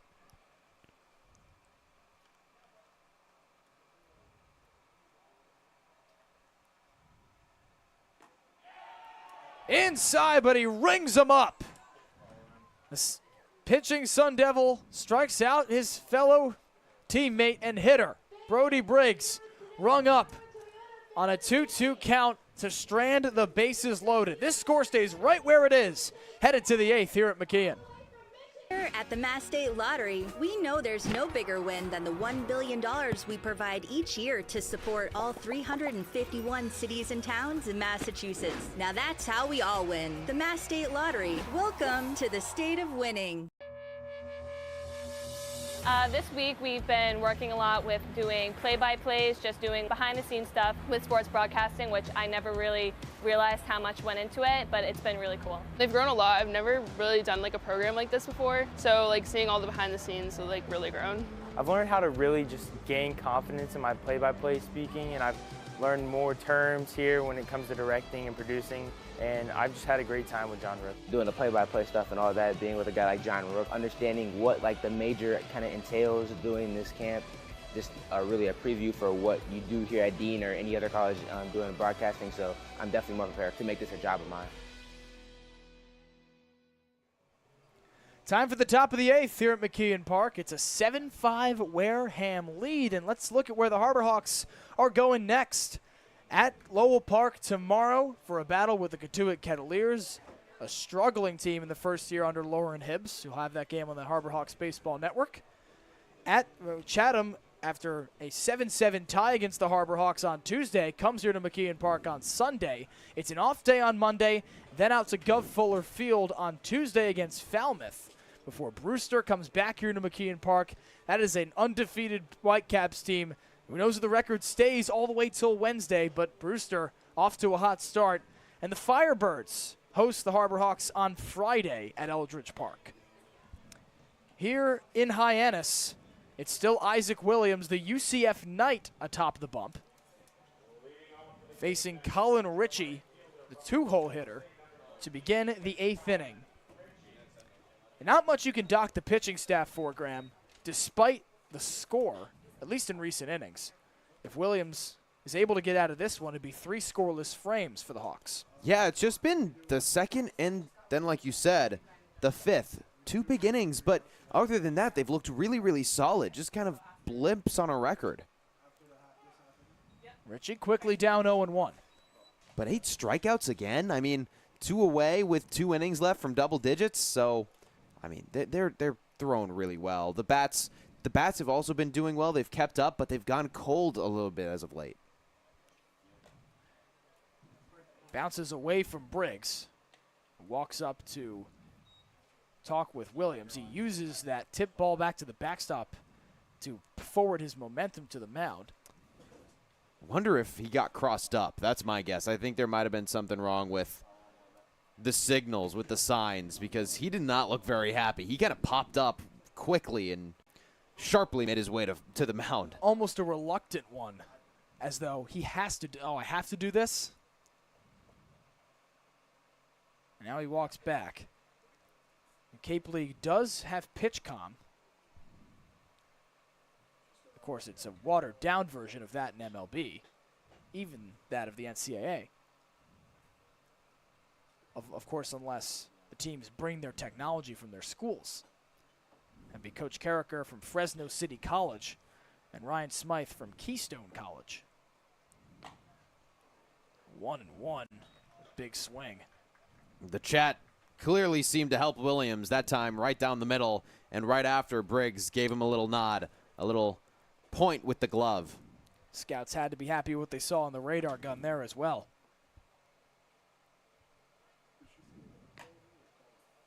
It levels the count, though. Richie up to the plate for a 4th time tonight. Rather, a 5th time tonight as part of that batted around 5th inning. And he was the guy that got to go up twice. Both flyouts. 2-2 is upstairs and away. Blows the count for Williams. Seems as though, Max, there's been a lot of open inaugural batters to an inning that have faced a loaded count. Yeah, I mean, it's sometimes tough just when you get thrown into the fire. You know, you're sitting down for a few minutes. You got to go back to the zone and fill up the strike zone. And here Williams dishes a walk. Richie aboard for the 2nd time tonight. A leadoff walk to begin the 8th. And just the 2nd walk issued by Hyannis pitching. It's been a clean pitched game, but a couple fielding miscues, couple balls that haven't rolled their way, and they still sit in that deficit 7-5. That's another thing to mention, is that those runs back in the 5th are largely due to errors. So that doesn't go on the pitching staff's record. That's more the fielding errors.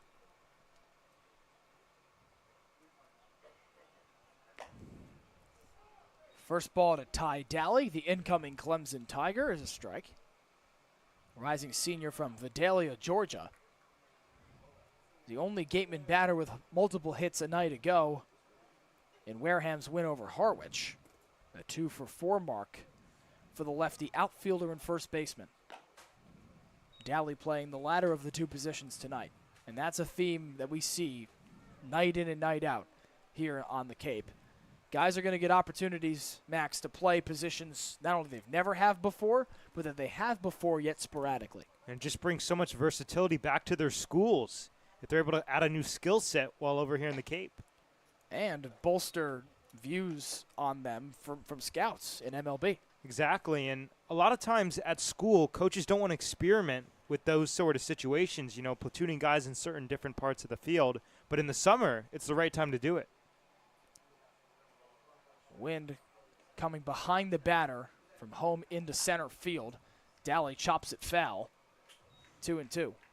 For such a windy day, only 1 home run. This is a pitcher-friendly park, but the wind was blowing in such a way that it felt like it was going to totally neutralize that. And the hitters were going to have a great chance to go yard. There have been a couple long balls that have nestled up to the back fence, but only the 1 bomb.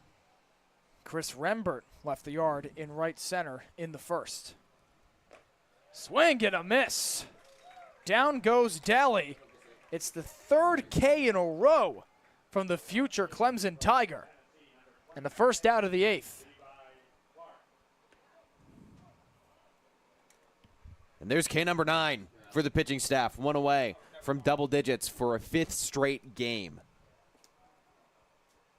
First of the appearance for Isaac Williams as well, who rung up 4 Mariners in 2 innings this past Sunday against Harwich.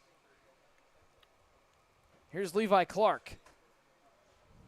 And he goes ahead. Clark has had himself a busy night. 3 hits and 4 at-bats. A pair of singles, flank a strikeout in the 3rd, and a double most recently in the 6th. Man aboard in Richie. And he's up 2-0. This does not bode well for Isaac Williams. He's still got a runner over on first. Colin Ritchie, like you said, he's just hanging out. Like, he's just over there. He drew that walk. He's pretty quick.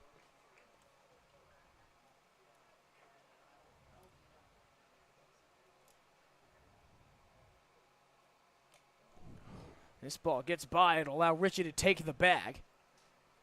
He's about to say that Ritchie, not much of a threat to steal. Just 5 stolen bases in 2 seasons at Oklahoma State. But he does take second here on the pass ball, or rather we'll see how it's scored. Either a wild pitch or a fastball. It'll probably be a wild pitch just because he had to jump out of the crouch, but yep, wild pitch is charged. Nice call, Max. 3-0. Upstairs, and it's another walk dished by Isaac Williams this inning. This time it's Levi Clark reaching base for the 3rd consecutive plate appearance. That was right in that buffer zone that I feel like has been generous for the pitchers in this ball game, but this was just a little bit high. A pinch hitter comes up to the plate now. It's Hayden Yost replacing Colby Turner, presumably in right field. Had a home run last night in Wareham's win over Harwich, 3-2. Off goes the runner, Ritchie. Throw down at 3rd is high. It's off the bag, and Ritchie's in. After just 5 stolen bases at Oklahoma State, he swipes 3rd base here in Hyannis. And an 8th run 90 feet away for the Gatemen, who are here to avenge an opening day loss at Spillane Field 6 days ago to these Hyannis Harbor Hawks. Although 2 teams that have experienced very different starts to their seasons. Yost takes a strike on the 1-0 offering from Williams. Wareham started 0-3 and are 6 outs away from a 3rd straight win, while Hyannis is atop the West Division at 3-1-1, in danger of its 2nd loss tonight. Swing and a miss, and down goes Yost, tipped into the mid of Briggs. And there's a 2nd out for Williams and a 2nd K of the inning. And that's number 10 for the pitching staff. 3rd for Isaac Williams. They get to that magic number. The walks have increased, though. 2 walks in this inning to go along with the 2 strikeouts. And I got to say, I'm really surprised that just Ritchie went on that stolen base. I feel like if you're sending the guy to 3rd, might as well send the guy to 2nd. It's most likely that Briggs is going to try to go over to that 3rd base bag since it's closer. He gets to 3rd with a wild pitch and a stolen base, as Graham said. And this is a pass ball, almost, maybe a wild pitch also, but it allows the run to come across. A pair of errant pitches from Isaac Williams give Colin Ritchie 2 bases, the latter of which is home plate, and it's 8-5 Wareham. Well, in the season opener, we saw the errors kill Wareham and give Hyannis that win. Kind of a flip action happening in this game, at least as of right now. In the top of the 8th, the errors have killed the Harbor Hawks, and that was an insurance run that Wareham badly needed or badly wanted. Here's Adam Agresti. Quick and count level. It looks like it'd be the first. Oh no, it is 1-1. Excuse me. Thought it was the first pitch of the at-bat. The man moves to 2nd as well, and Levi Clark.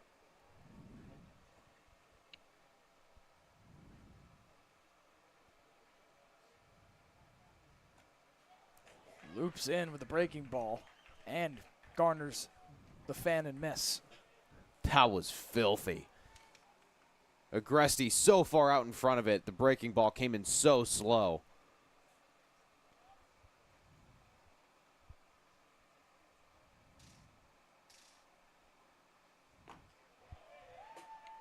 Appeal to first. He did not go around. And the count levels. Well, he read the swing on the one before. Just as much movement, almost induced another one, but able to just check his swing at the last moment. Agresti digs in. He's got Clark on second with Richie plated. And it's 3-2. Second batter of the inning, rather, for Williams. That has faced a 3-2 count, including the leadoff man, Colin Ritchie. Rather, that would include Levi Clark as well. And this one, roped into center. It drops in front of Federico for the base hit. A weird bounce in center field will allow the run to come in. It's Levi Clark striding across the plate. The Gatemen have opened up a 9-5 lead over Hyannis here in the 8th. That one just lifted well into center. And yeah, there's that odd hop to Federico. Don't think he would have been able to really make a throw to home anyway to try and cut down Clark, but that definitely eliminated the opportunity to even try. It's an RBI single for Adam Agresti that plates Levi Clark.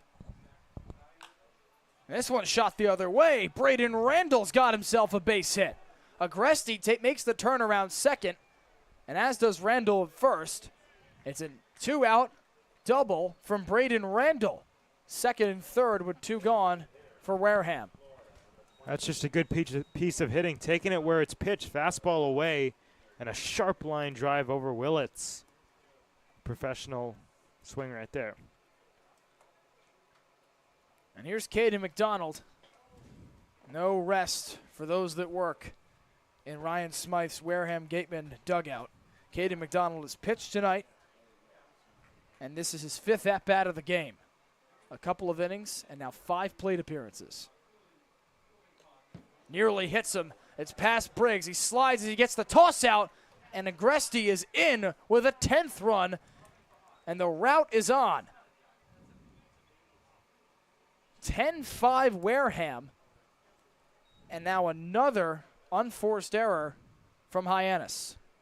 We saw at the very beginning of the inning, Brody Briggs go up and talk to Williams because it seemed like he might have gotten crossed up a couple times. That time, his glove was well low and away on that plate, and the pitch came high and in.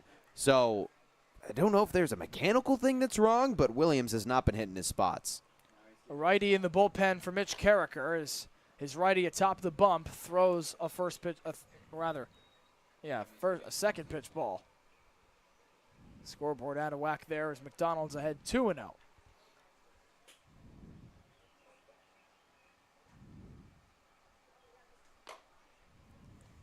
Now 3-0. And McDonald's shown incredible prowess at the plate. That is not his forte. At first a pitcher, as we saw him do so tonight. He only appeared in 1 game offensively as a pinch hitter for Florida, and now he's got a hitter's count against Williams. There's an arm warming up in the bullpen down the first base line for Hyannis, but we haven't seen a move from Mitch Carricker yet. Williams trying to stay out there. He dials up the heat to have McDonald swing behind it. And another full count. The prior 2 in this inning resulted in walks. Ritchie, who was just plated, and as was Levi Clark a couple batters later. 3-2. Upstairs, and it's a 3rd loaded count, a 3rd walk for Isaac Williams. We'll see how much longer this outing lasts for the UCF Knight. It is just all fallen apart.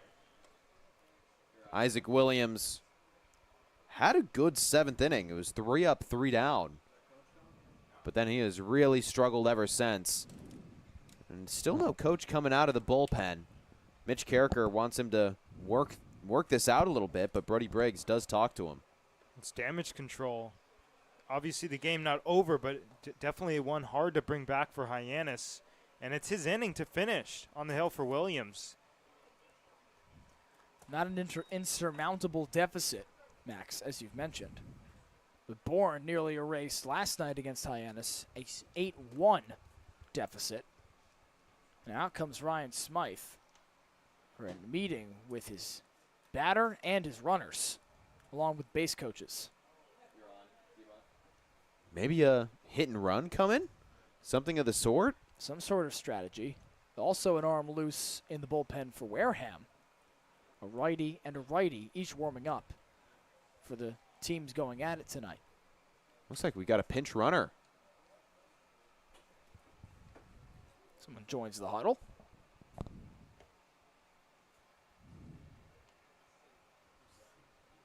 It's Vance Sheehan, rising junior at USC Upstate. Last night against Harwich, it was 1 for 4, with a couple of runs scored and a strikeout. Part of a fluctuating starting lineup for Ryan Smythe.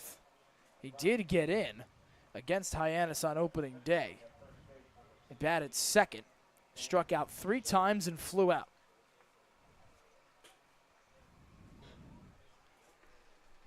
He takes the spot of the runner at first, Braden Randall. Rather, Caden McDonald. Braden Randall's at third, excuse me.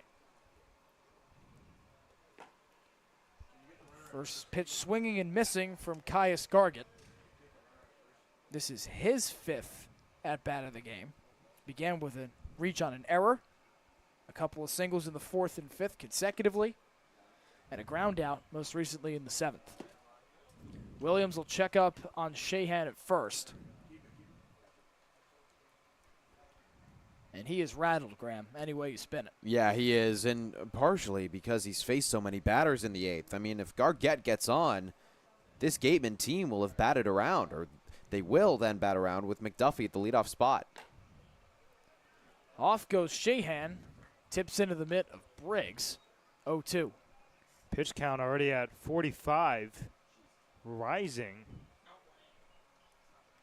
It's a strike away here in the 8th, as the Gatemen have already tagged the Harbor Hawks for 3 runs. All 10 runs in 3 frames. 2 3 spots and a 4 spot. 0-2. This one is tapped off the mound. It gets by, baits it into center. That'll bring at least one more across. Here comes Sheehan, and it's now 12-5 Wareham, as it's a 2 RBI single for Caius Gargett. Something about the 8th innings with these two teams. One of them gets hot. That was a great swing. Right back up the middle. Bounces off the mound. And Federico just didn't really have a play there in center. No time to get Sheehan from second after a stolen base when he pinch ran for Caden McDonald. Coach Carricker goes straight from the dugout to the mound, and that ends Isaac Williams' day. Still 2 outs in the 8th. He's not out of the woods yet. We'll meet the new pitcher on the other side of this break.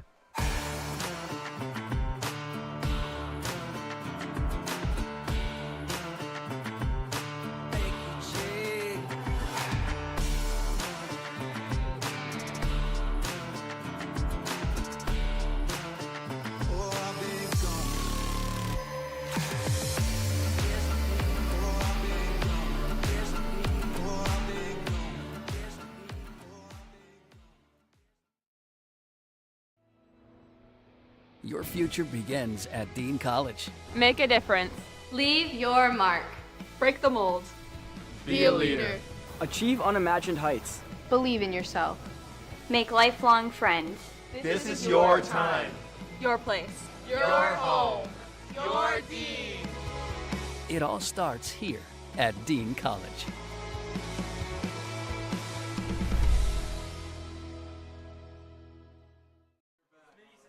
A new arm on the bump for Mitch Carricker and Hyannis after a tumultuous inning. Now a 5 spot in the 8th for Wareham, as it's 12-5 Gatemen here at McKeon Park.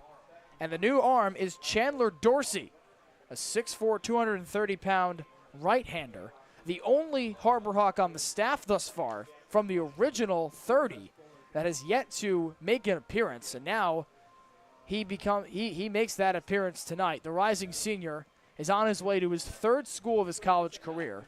He began his career as a South Florida Bull in 2023 and 24.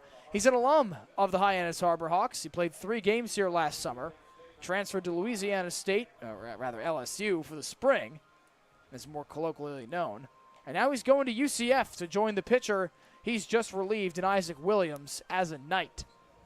Comes in, Graham, in a difficult situation. The runner on first, Caius Gargett, belongs to Isaac Williams, but the score has inflated almost irreparably. Yeah, down by 7, coming in with 2 outs and a man on first. You're just trying to do anything that you can at this point to just salvage some kind of good feeling heading into the bottom of the inning, because the bats for Hyannis can work quickly and they can catch fire as quickly as anyone. You just need to get it. Your job is literally get the quick out and try to get some good feelings back in the dugout. It's a mid-count here as well, although that's what the scoreboard would suggest. We got a new batter. It's Shamar McDuffie. That should reset it. Indeed, it does. 0-1. McDuffie, as you flip the order, for now a 5th time. Rather a 6th time here in the 8th. Trying to pile on to a 7-run lead for Wareham. And the breaking ball loops in for a strike. Looks like Chris Roan might be expanding the zone because that pitch has not been called all too often this game, but gets it right there.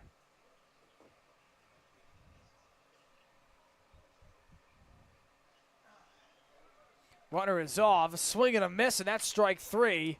Ends a long top of the 8th inning in which Wareham finds 5 more to go up 12-5 over the Harbor Hawks, who have their work cut out for them in the bottom of the 8th. Let's send it down Diamond Side with our own Ava Fernandez. Thanks, Gio. I actually just saw Max Stammel, another guy who just came into the dugout, a sophomore from Duke who recently announced his commitment to the University of Virginia. He made 18 appearances for the Blue Devils, where he posted an 0-1 record over 22 innings of work.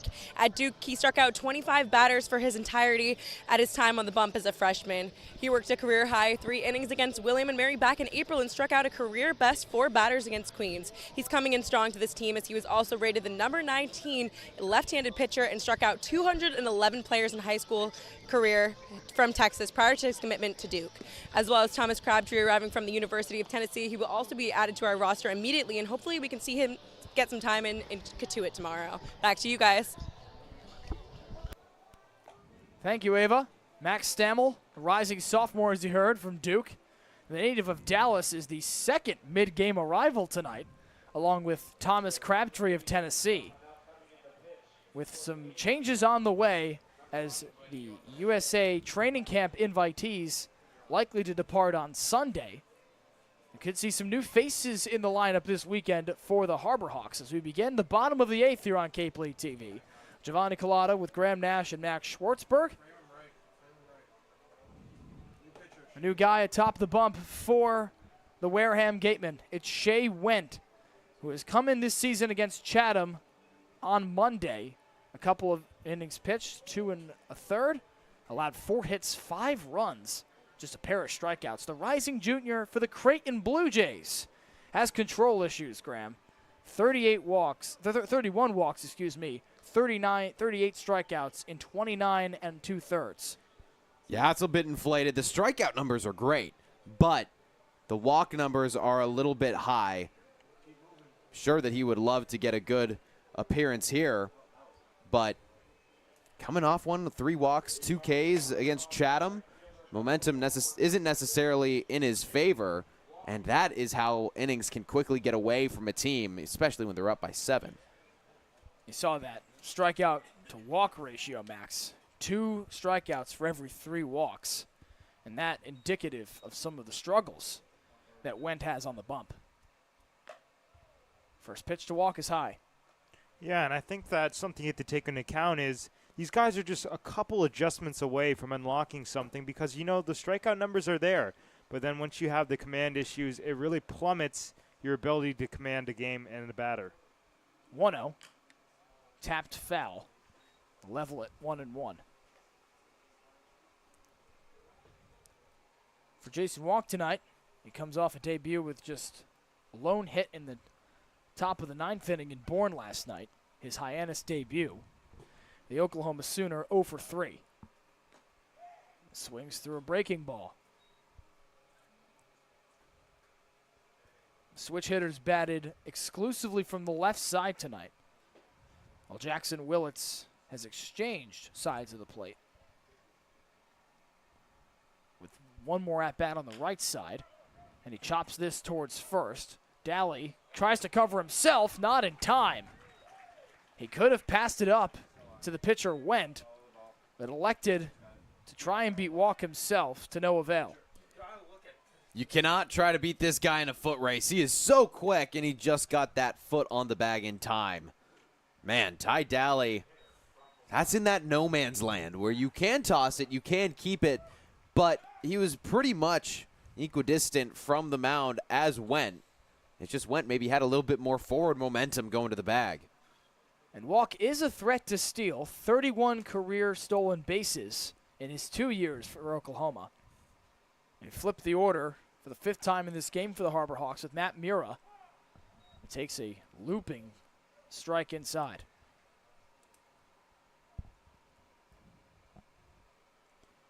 Jason Walk, both of his hits so far have come really late in the ball game. I'm sure that that's not how he would like to draw it up, but really impressive response in both games to not great starts. 2 Ks in this one in those middle innings, and then he still fights. He's still got that determination. Swing and a miss from Mura, who's reached twice tonight. Walk. I'm just going to say there's that wipeout slider, and Mura not able to get a piece. But he's been disciplined at the plate more recently, Max. And that's not to detract from your point, but it's to show that he's had success while doing so. He had that walk back in the 1st inning. Runner is off. Here's Walk's speed. The throwdown is not in time. A good one at that from Agresti. Right on the back with the tag was Randall. But Walk swipes the bag. Agresti not very happy with the call. He thought he got it there in time. Can't believe it. But Jason Walk, maybe his last name should be Run. He is fast.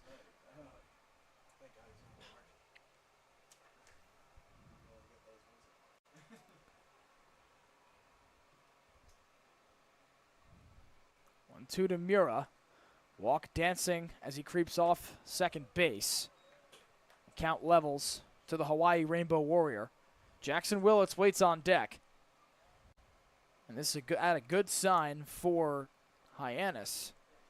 Have your best hitters come to the plate in this inning. Chris Rembert waits behind Miles Bailey, who's in the hole as we speak. 2-2 low and away. And if you can collect a couple base runners here, Max, a 7-run deficit seems steep but not insurmountable. Well, it all comes down to keeping the rally going. They had the bases loaded, nobody out, and then that double play really killed it. They could string a couple hits together. As long as nobody comes out, they'll keep some momentum. Loaded count to Mura. Shuffles away from the inside pitch. Ball 4. This is danger zone for Wareham.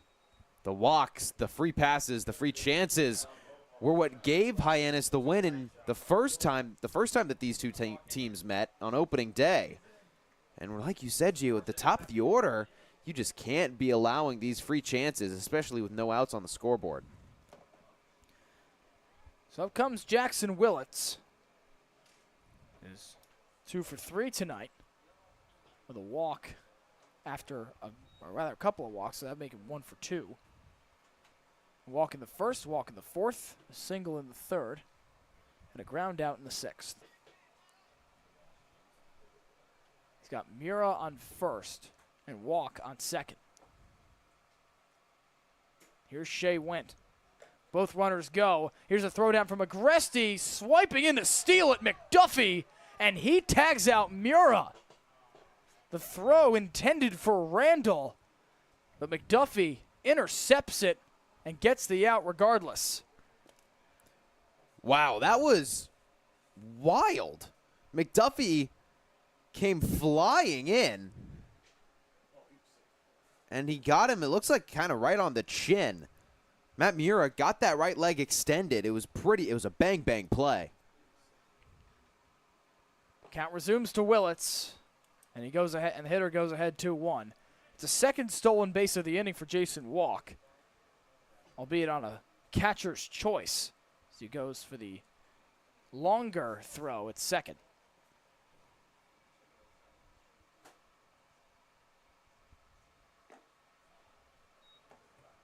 Willits now level 2-2. Breaking ball just got him. He swung right over the top of that one. That's what happens when you can tunnel a fastball. That breaking ball looks so convincing and then drops off the face of the planet. Willits trying to stay alive. He shuffles inside to load the count once more. And if you can get to Miles Bailey with a couple aboard, and make that and rope in Chris Rember to that discussion as well. May not be grand, but any sort of run across helps. And Willits skies this to center. Ritchie under it. He flashes the leather. That'll tag Walk. The throw is close, but Walk slides in by the skin of his teeth. And it's a 6th run for Hyannis as they cut the deficit. Just deep enough. Colin Ritchie he's got a good arm. That play was a lot closer than I think we all expected it to be, because that was hit pretty deep into center field. The sac fly for Willits, who scored 2 runs tonight and now picks up the RBI. But there are 2 outs now for Miles Bailey. And he smokes this one into center field. Ritchie to the track. And that'll end the inning with Bailey taking just 1 swing. To the top of the 9th we go as Hyannis gets 1 back, but still trails Wareham 12-6. You can make any bat feel lighter by adding a velo puck knob. Instead of having to go get a whole entirely new bat, you can simply add the puck to it. Players can use this with any bat. It's basically going to shift the weight of the bat a little bit more towards the hands. Players are able to hit the ball a lot harder just by simply adding the puck on.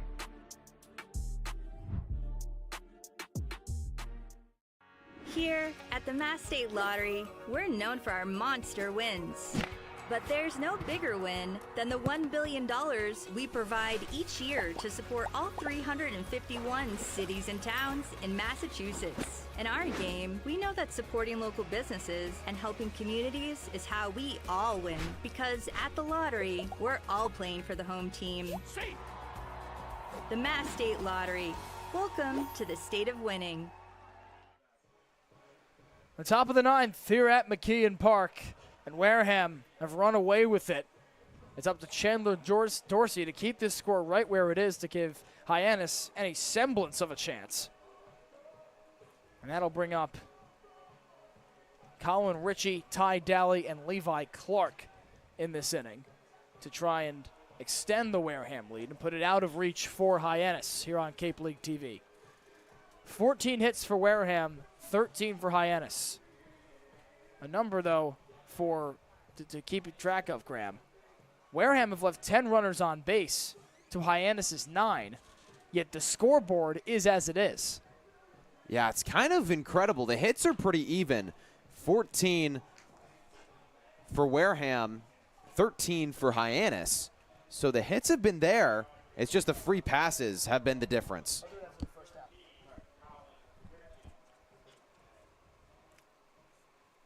So here's Colin Ritchie, first batter of the 9th. With Dorsey tasked with stopping the bleeding. A 5 spot in the 8th for the Gatemen. And Dorsey's first ball is drilled into right. On it is Walk, and he makes the diving grab in the alley for a quick first out. What a play. And you could see he almost overran it a little bit, had to go to his left. Look at that. Brought the glove right back. Goes sliding a bit, too. Take him for a ride in the outfield grass. Here's Ty Daly. It's been a tough couple of innings for him. 5 plate appearances and 5 outs. 3 strikeouts, too. Each in the last 3 at-bats. Long hold for Dorsey.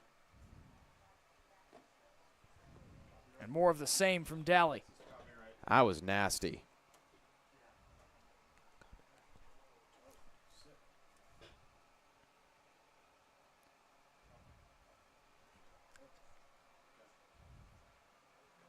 Daly watches the 0-1 ball go below his knees. And folks, remember, this broadcast is a copyrighted production of the Cape Cod Baseball League. Any unauthorized duplication, retransmission, or other use is strictly prohibited.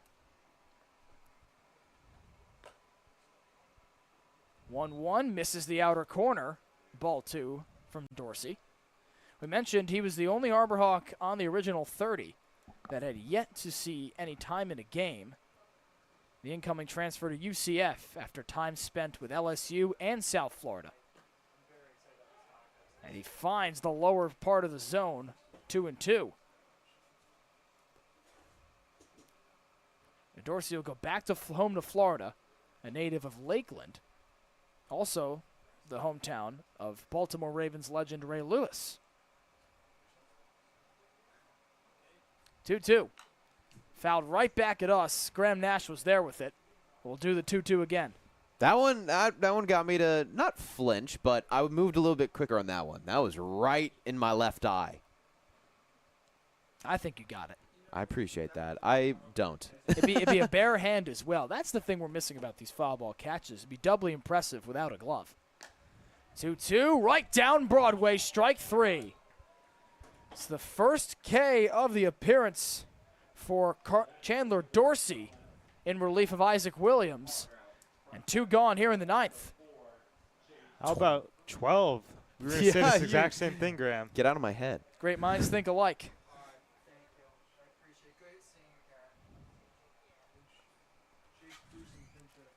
So here's Chase Cruson for Wareham.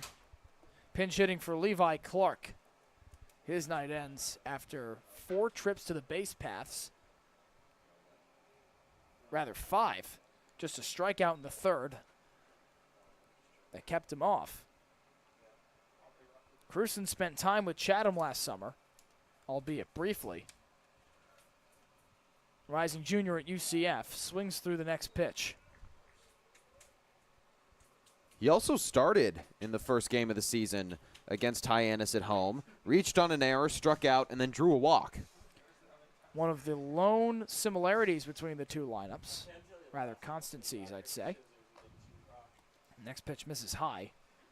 For a couple of teams, Graham, that we mentioned at the top of the broadcast that have experienced very different starts to the season. Wareham 0-3, now 3 outs away from 3-3, while Hyannis atop the West Division as the reigning West Division champions. 2-1. Inside, nearly hits Cruson as he takes a lap. And now a hitter's count. And it feels like they're kind of going different ways in the sense that Wareham lost their first 3, haven't lost since. Hyannis won their first 2, were on cloud 9, and then got beat by Brewster, tied. And pitch clips his knees. And then just kind of honestly squeaked by Bourne. The score doesn't reflect that, but as we were talking, Bourne was in that game until the very last second. It was not a blowout by any means. 3-2 is inside, and Wareham have another aboard. So 1 at bat for Cruson and 1 trip to first base. It was 8-5, Graham, and it felt like they weren't out of it. 6 runs is a lot different from 3. That doesn't mean it's impossible for Hyannis, because anything could happen on the Cape. But it's much more difficult. Yeah, extremely. And again, doesn't help when the pitching staff is giving up free passes. It's walk number 5 on the day for Hyannis pitching. I think we're going to have to come back to that Hayden Federico 1-2-3 double play because that kind of changed the entire perplexion of the game. All 12 of the runs for Wareham have come in just 3 frames. 3 in the 2nd, 4 in the 6th, 5 in the 8th.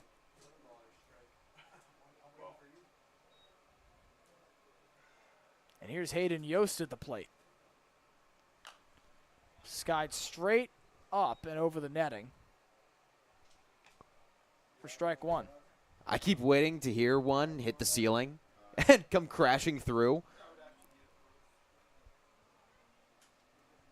Take a really hard ball to get through the roof. It's true. Be like a meteorite. I'd hope one would not fall on these brand new windows we have in the press box. That'd be a tough one. Off goes the runner on 1-1. Briggs clutches and nearly gets him. He's in safely. Cruson with a stolen base. I think it was a bad transfer. I don't think that Briggs really got a good, well, he got a good jump, but he didn't get a good pass from the glove to the hand, so we had to take that clutch. And if you don't get a clean throw off right away, it's pretty much an auto safe. That ball would have been so accurate had it been in time. It might have taken the head off of Chase Cruson, as grim as that is. Off goes the runner again. Throw down for third, and again, Cruson is safe. 2 chances for Brody Briggs, but a couple stolen bases for Chase Cruson. Have him 90 feet away from run number 13 for Wareham. Catching Hyannis off guard. I don't think the Harbor Hawks had it on their bingo card that Cruson would try to swipe second and third up 6 in the 9th.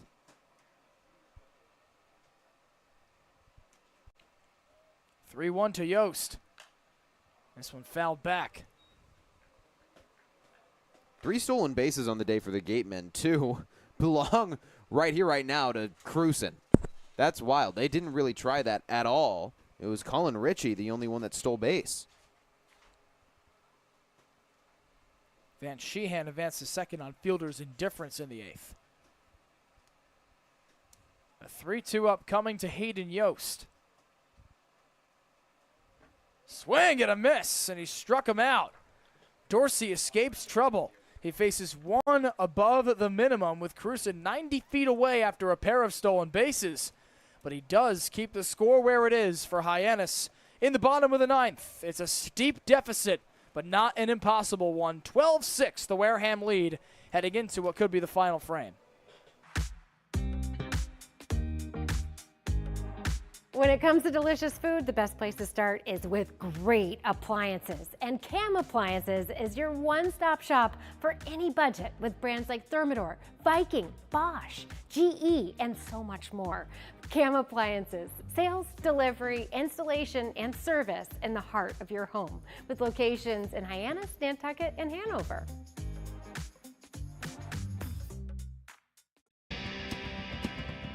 If you need to dig, lift, move, grade, clear, or cut, pump, weld, clean, light, and just about anything else, dial up the rental source for the newest and the most reliable equipment in New England. Staffed with equipment and construction experts, Milton Rents, your local source. Just 3 outs remain for Hyannis in a steep hole here in the bottom of the 9th. It's still Shea Wint on the bump, the rising junior at Creighton. Got through it with 2 above the minimum in the 8th inning. Now Chris Rembert, Ryan McKay, Hayden Federico. The final 3 for Hyannis if none of those guys can extend the inning here on Cape League TV.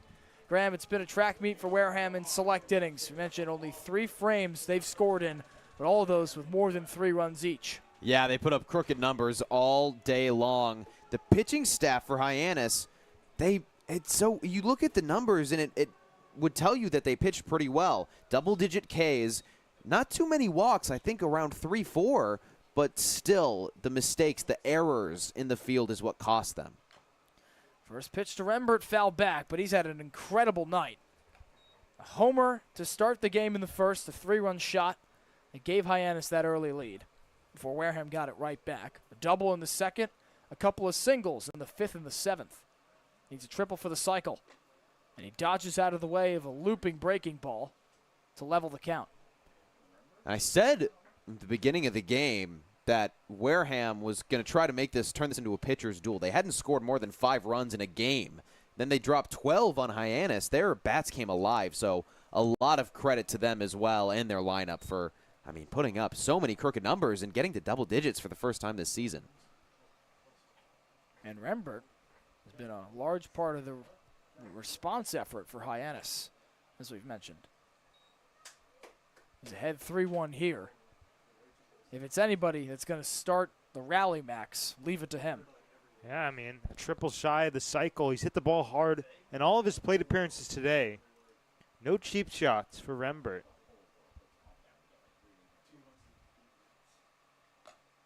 He takes ball 4. And so he's done his job. He gets on base. Unfortunately, he misses out on the cycle, but still an incredible night for the Auburn Tiger. That's got to be so tempting to swing at just to keep the plate appearance alive so that you can go for the triple. I mean, obviously, he's a team player and much more experienced in baseball than I am, so no wonder why he took the walk. But how about that? 4 for 4 on the day for Rembert and a walk. Here's Ryan McKay coming off a single in his last plate appearance. Strike down the middle from Shea Wendt.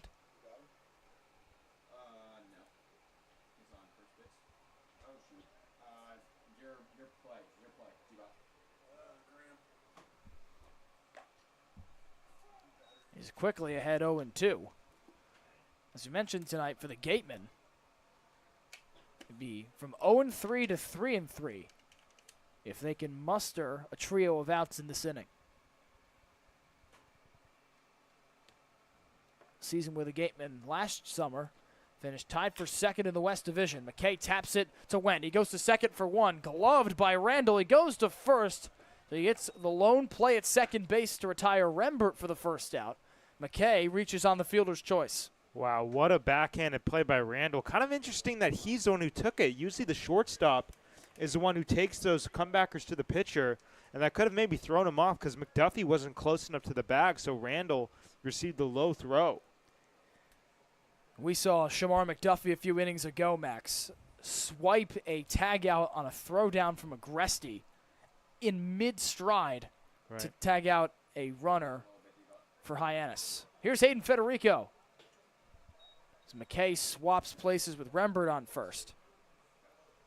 Federico, this team's leader in walks entering the night, has yet to work one in 5 plate appearances prior to this at-bat. And he's ahead 2-0, which bodes well for that record.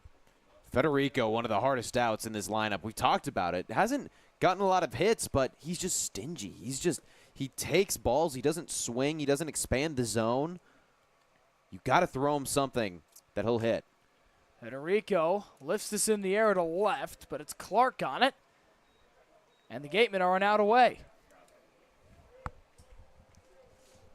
Charlie Bates, the last hope for Hyannis, with just a man aboard. And Bates has had a rough night, although not at the plate. A couple of singles and a walk. In the field, in that 4th spot for Wareham in the 6th, a couple of balls poked his way and struggled at shortstop. He's trying to shake it off here and keep Hyannis alive, although odds are bleak.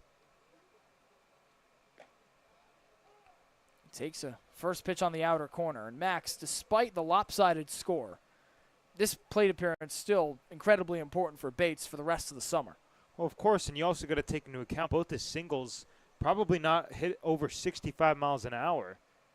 What does that say about a hitter? I mean, you could look at it 2 ways. You can say, hey, I got 2 hits, but you can also say, I'm not seeing the ball too well because he's got the strikeout. He does have the walk, but realistically, he has 3 non-quality at-bats. Of course, 2 of them will be singles, so they will go down as a quab. But still, like, you have to understand and be honest with yourself. I've not hit the ball well today at all. Strike away, and Bates lifts this into the gap in left center. It's going to drop to extend the game. A wide turnaround second for McKay. He gets the stop sign at third as Bates is in with a double. There's a quality at-bat from Charlie Bates. After a couple of balls hit somewhat softly on singles, he sends that to the deepest part of the left center field alley. That was struck so well and sent to the opposite side. A really, really disciplined and good at-bat for Charlie Bates. And, yeah, that's got to feel phenomenal. Struck out in the 5th. That is his only blemish. And for a guy that maybe didn't have the best fielding day, like we've talked about, You can take this and walk away with a better taste in your mouth than you maybe expected to leave the ballpark with, because his bat has been phenomenal. Here's Brody Briggs. I'll chop the first pitch he sees foul, trying to at least plate McKay and Bates to shorten the deficit, although the comeback effort, again, is slim with 2 outs and 6 runs to make up. At this point for the Harbor Hawks, unless it gets to 4 or even 2, the 0-1's in the dirt.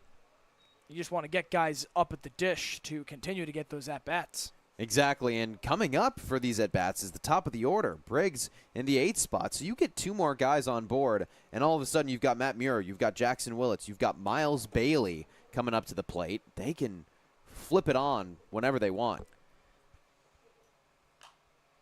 Sliced foul. A notable omission from the lineup we haven't really talked about tonight is Andrew Williamson. Yeah. Gets the night off, and that could maybe rekindle the fire we saw from him at the beginning of the season, especially in that game against Harwich this past Sunday, where he knocked the first homer of the Harbor Hawks season over the scoreboard.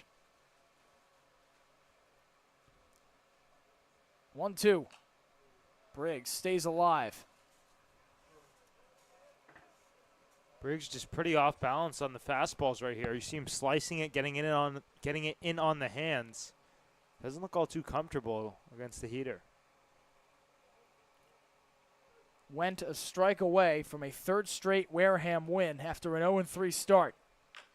And this one chopped towards second. Randall on it, and that's going to do it. From 0-3 to 3-3 for Wareham. It's a resounding win for the Gatemen here at McKeon Park. 12-6 final in favor of the Gatemen as they get revenge on the Harbor Hawks for an opening day loss at Spillane Field.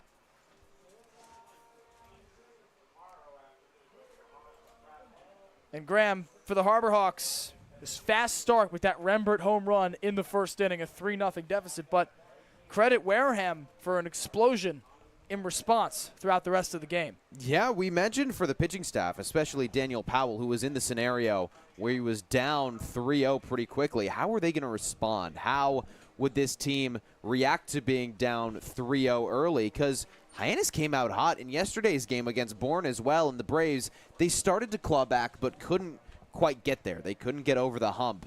And this Gateman team, they responded immediately. Put up 3 in the top of the second, and then that 4 spot in the 5th, and then a big 8th inning to really close it down. It was just all around very impressive for a team that went down early. And this is a game that Wareham left a little bit more on the table. 11 runners left on base. That actually matches Hyannis at 11 as well. The strikeouts were still there for Hyannis pitching, but it was honestly the fielding that wasn't all too clean. Of course, only 2 errors in the scorebook, but a lot of plays that the fielders themselves would say, hey, we should have made that play, resulted in some of those big innings. And guys, rather Max, I'll direct this at you. Despite the loss tonight, positives to take away for the Harbor Hawks, both at the plate and on the bump. Well, absolutely. You know, they left a lot on base, but 14 hits as a hitting staff. The strikeouts, of course, on the bump. So there's where there's smoke, there's fire. And, of course, the Harbor Hawks, a sloppy game that didn't end up going well for them at the end of the day, but they still have momentum. They still have a lot of good things to be happy about moving forward as the season gets deeper. And tomorrow they'll take him in to Lowell Park as Hyannis travels to Cotuit to face off against the 1-5 Kettleers. Hyannis falls to 3-2-1, while Wareham 3-3, still a half game behind Hyannis for second place in the West Division. Hyannis is first tomorrow along with Brewster and YD. A 5 o'clock first pitch at Lowell Park. It'll be right here on the Harbor Hawks Baseball Network at 4:45. For our entire crew here at McKeon Park, for Charlie Adams, for Sam Montag, for Daniel Bottolino, for Ava Fernandez and Ethan Wax, our sideline reporters, Max Schwartzberg and Graham Nash, I'm Giovanni Collada saying so long, folks. It's been a heck of a night.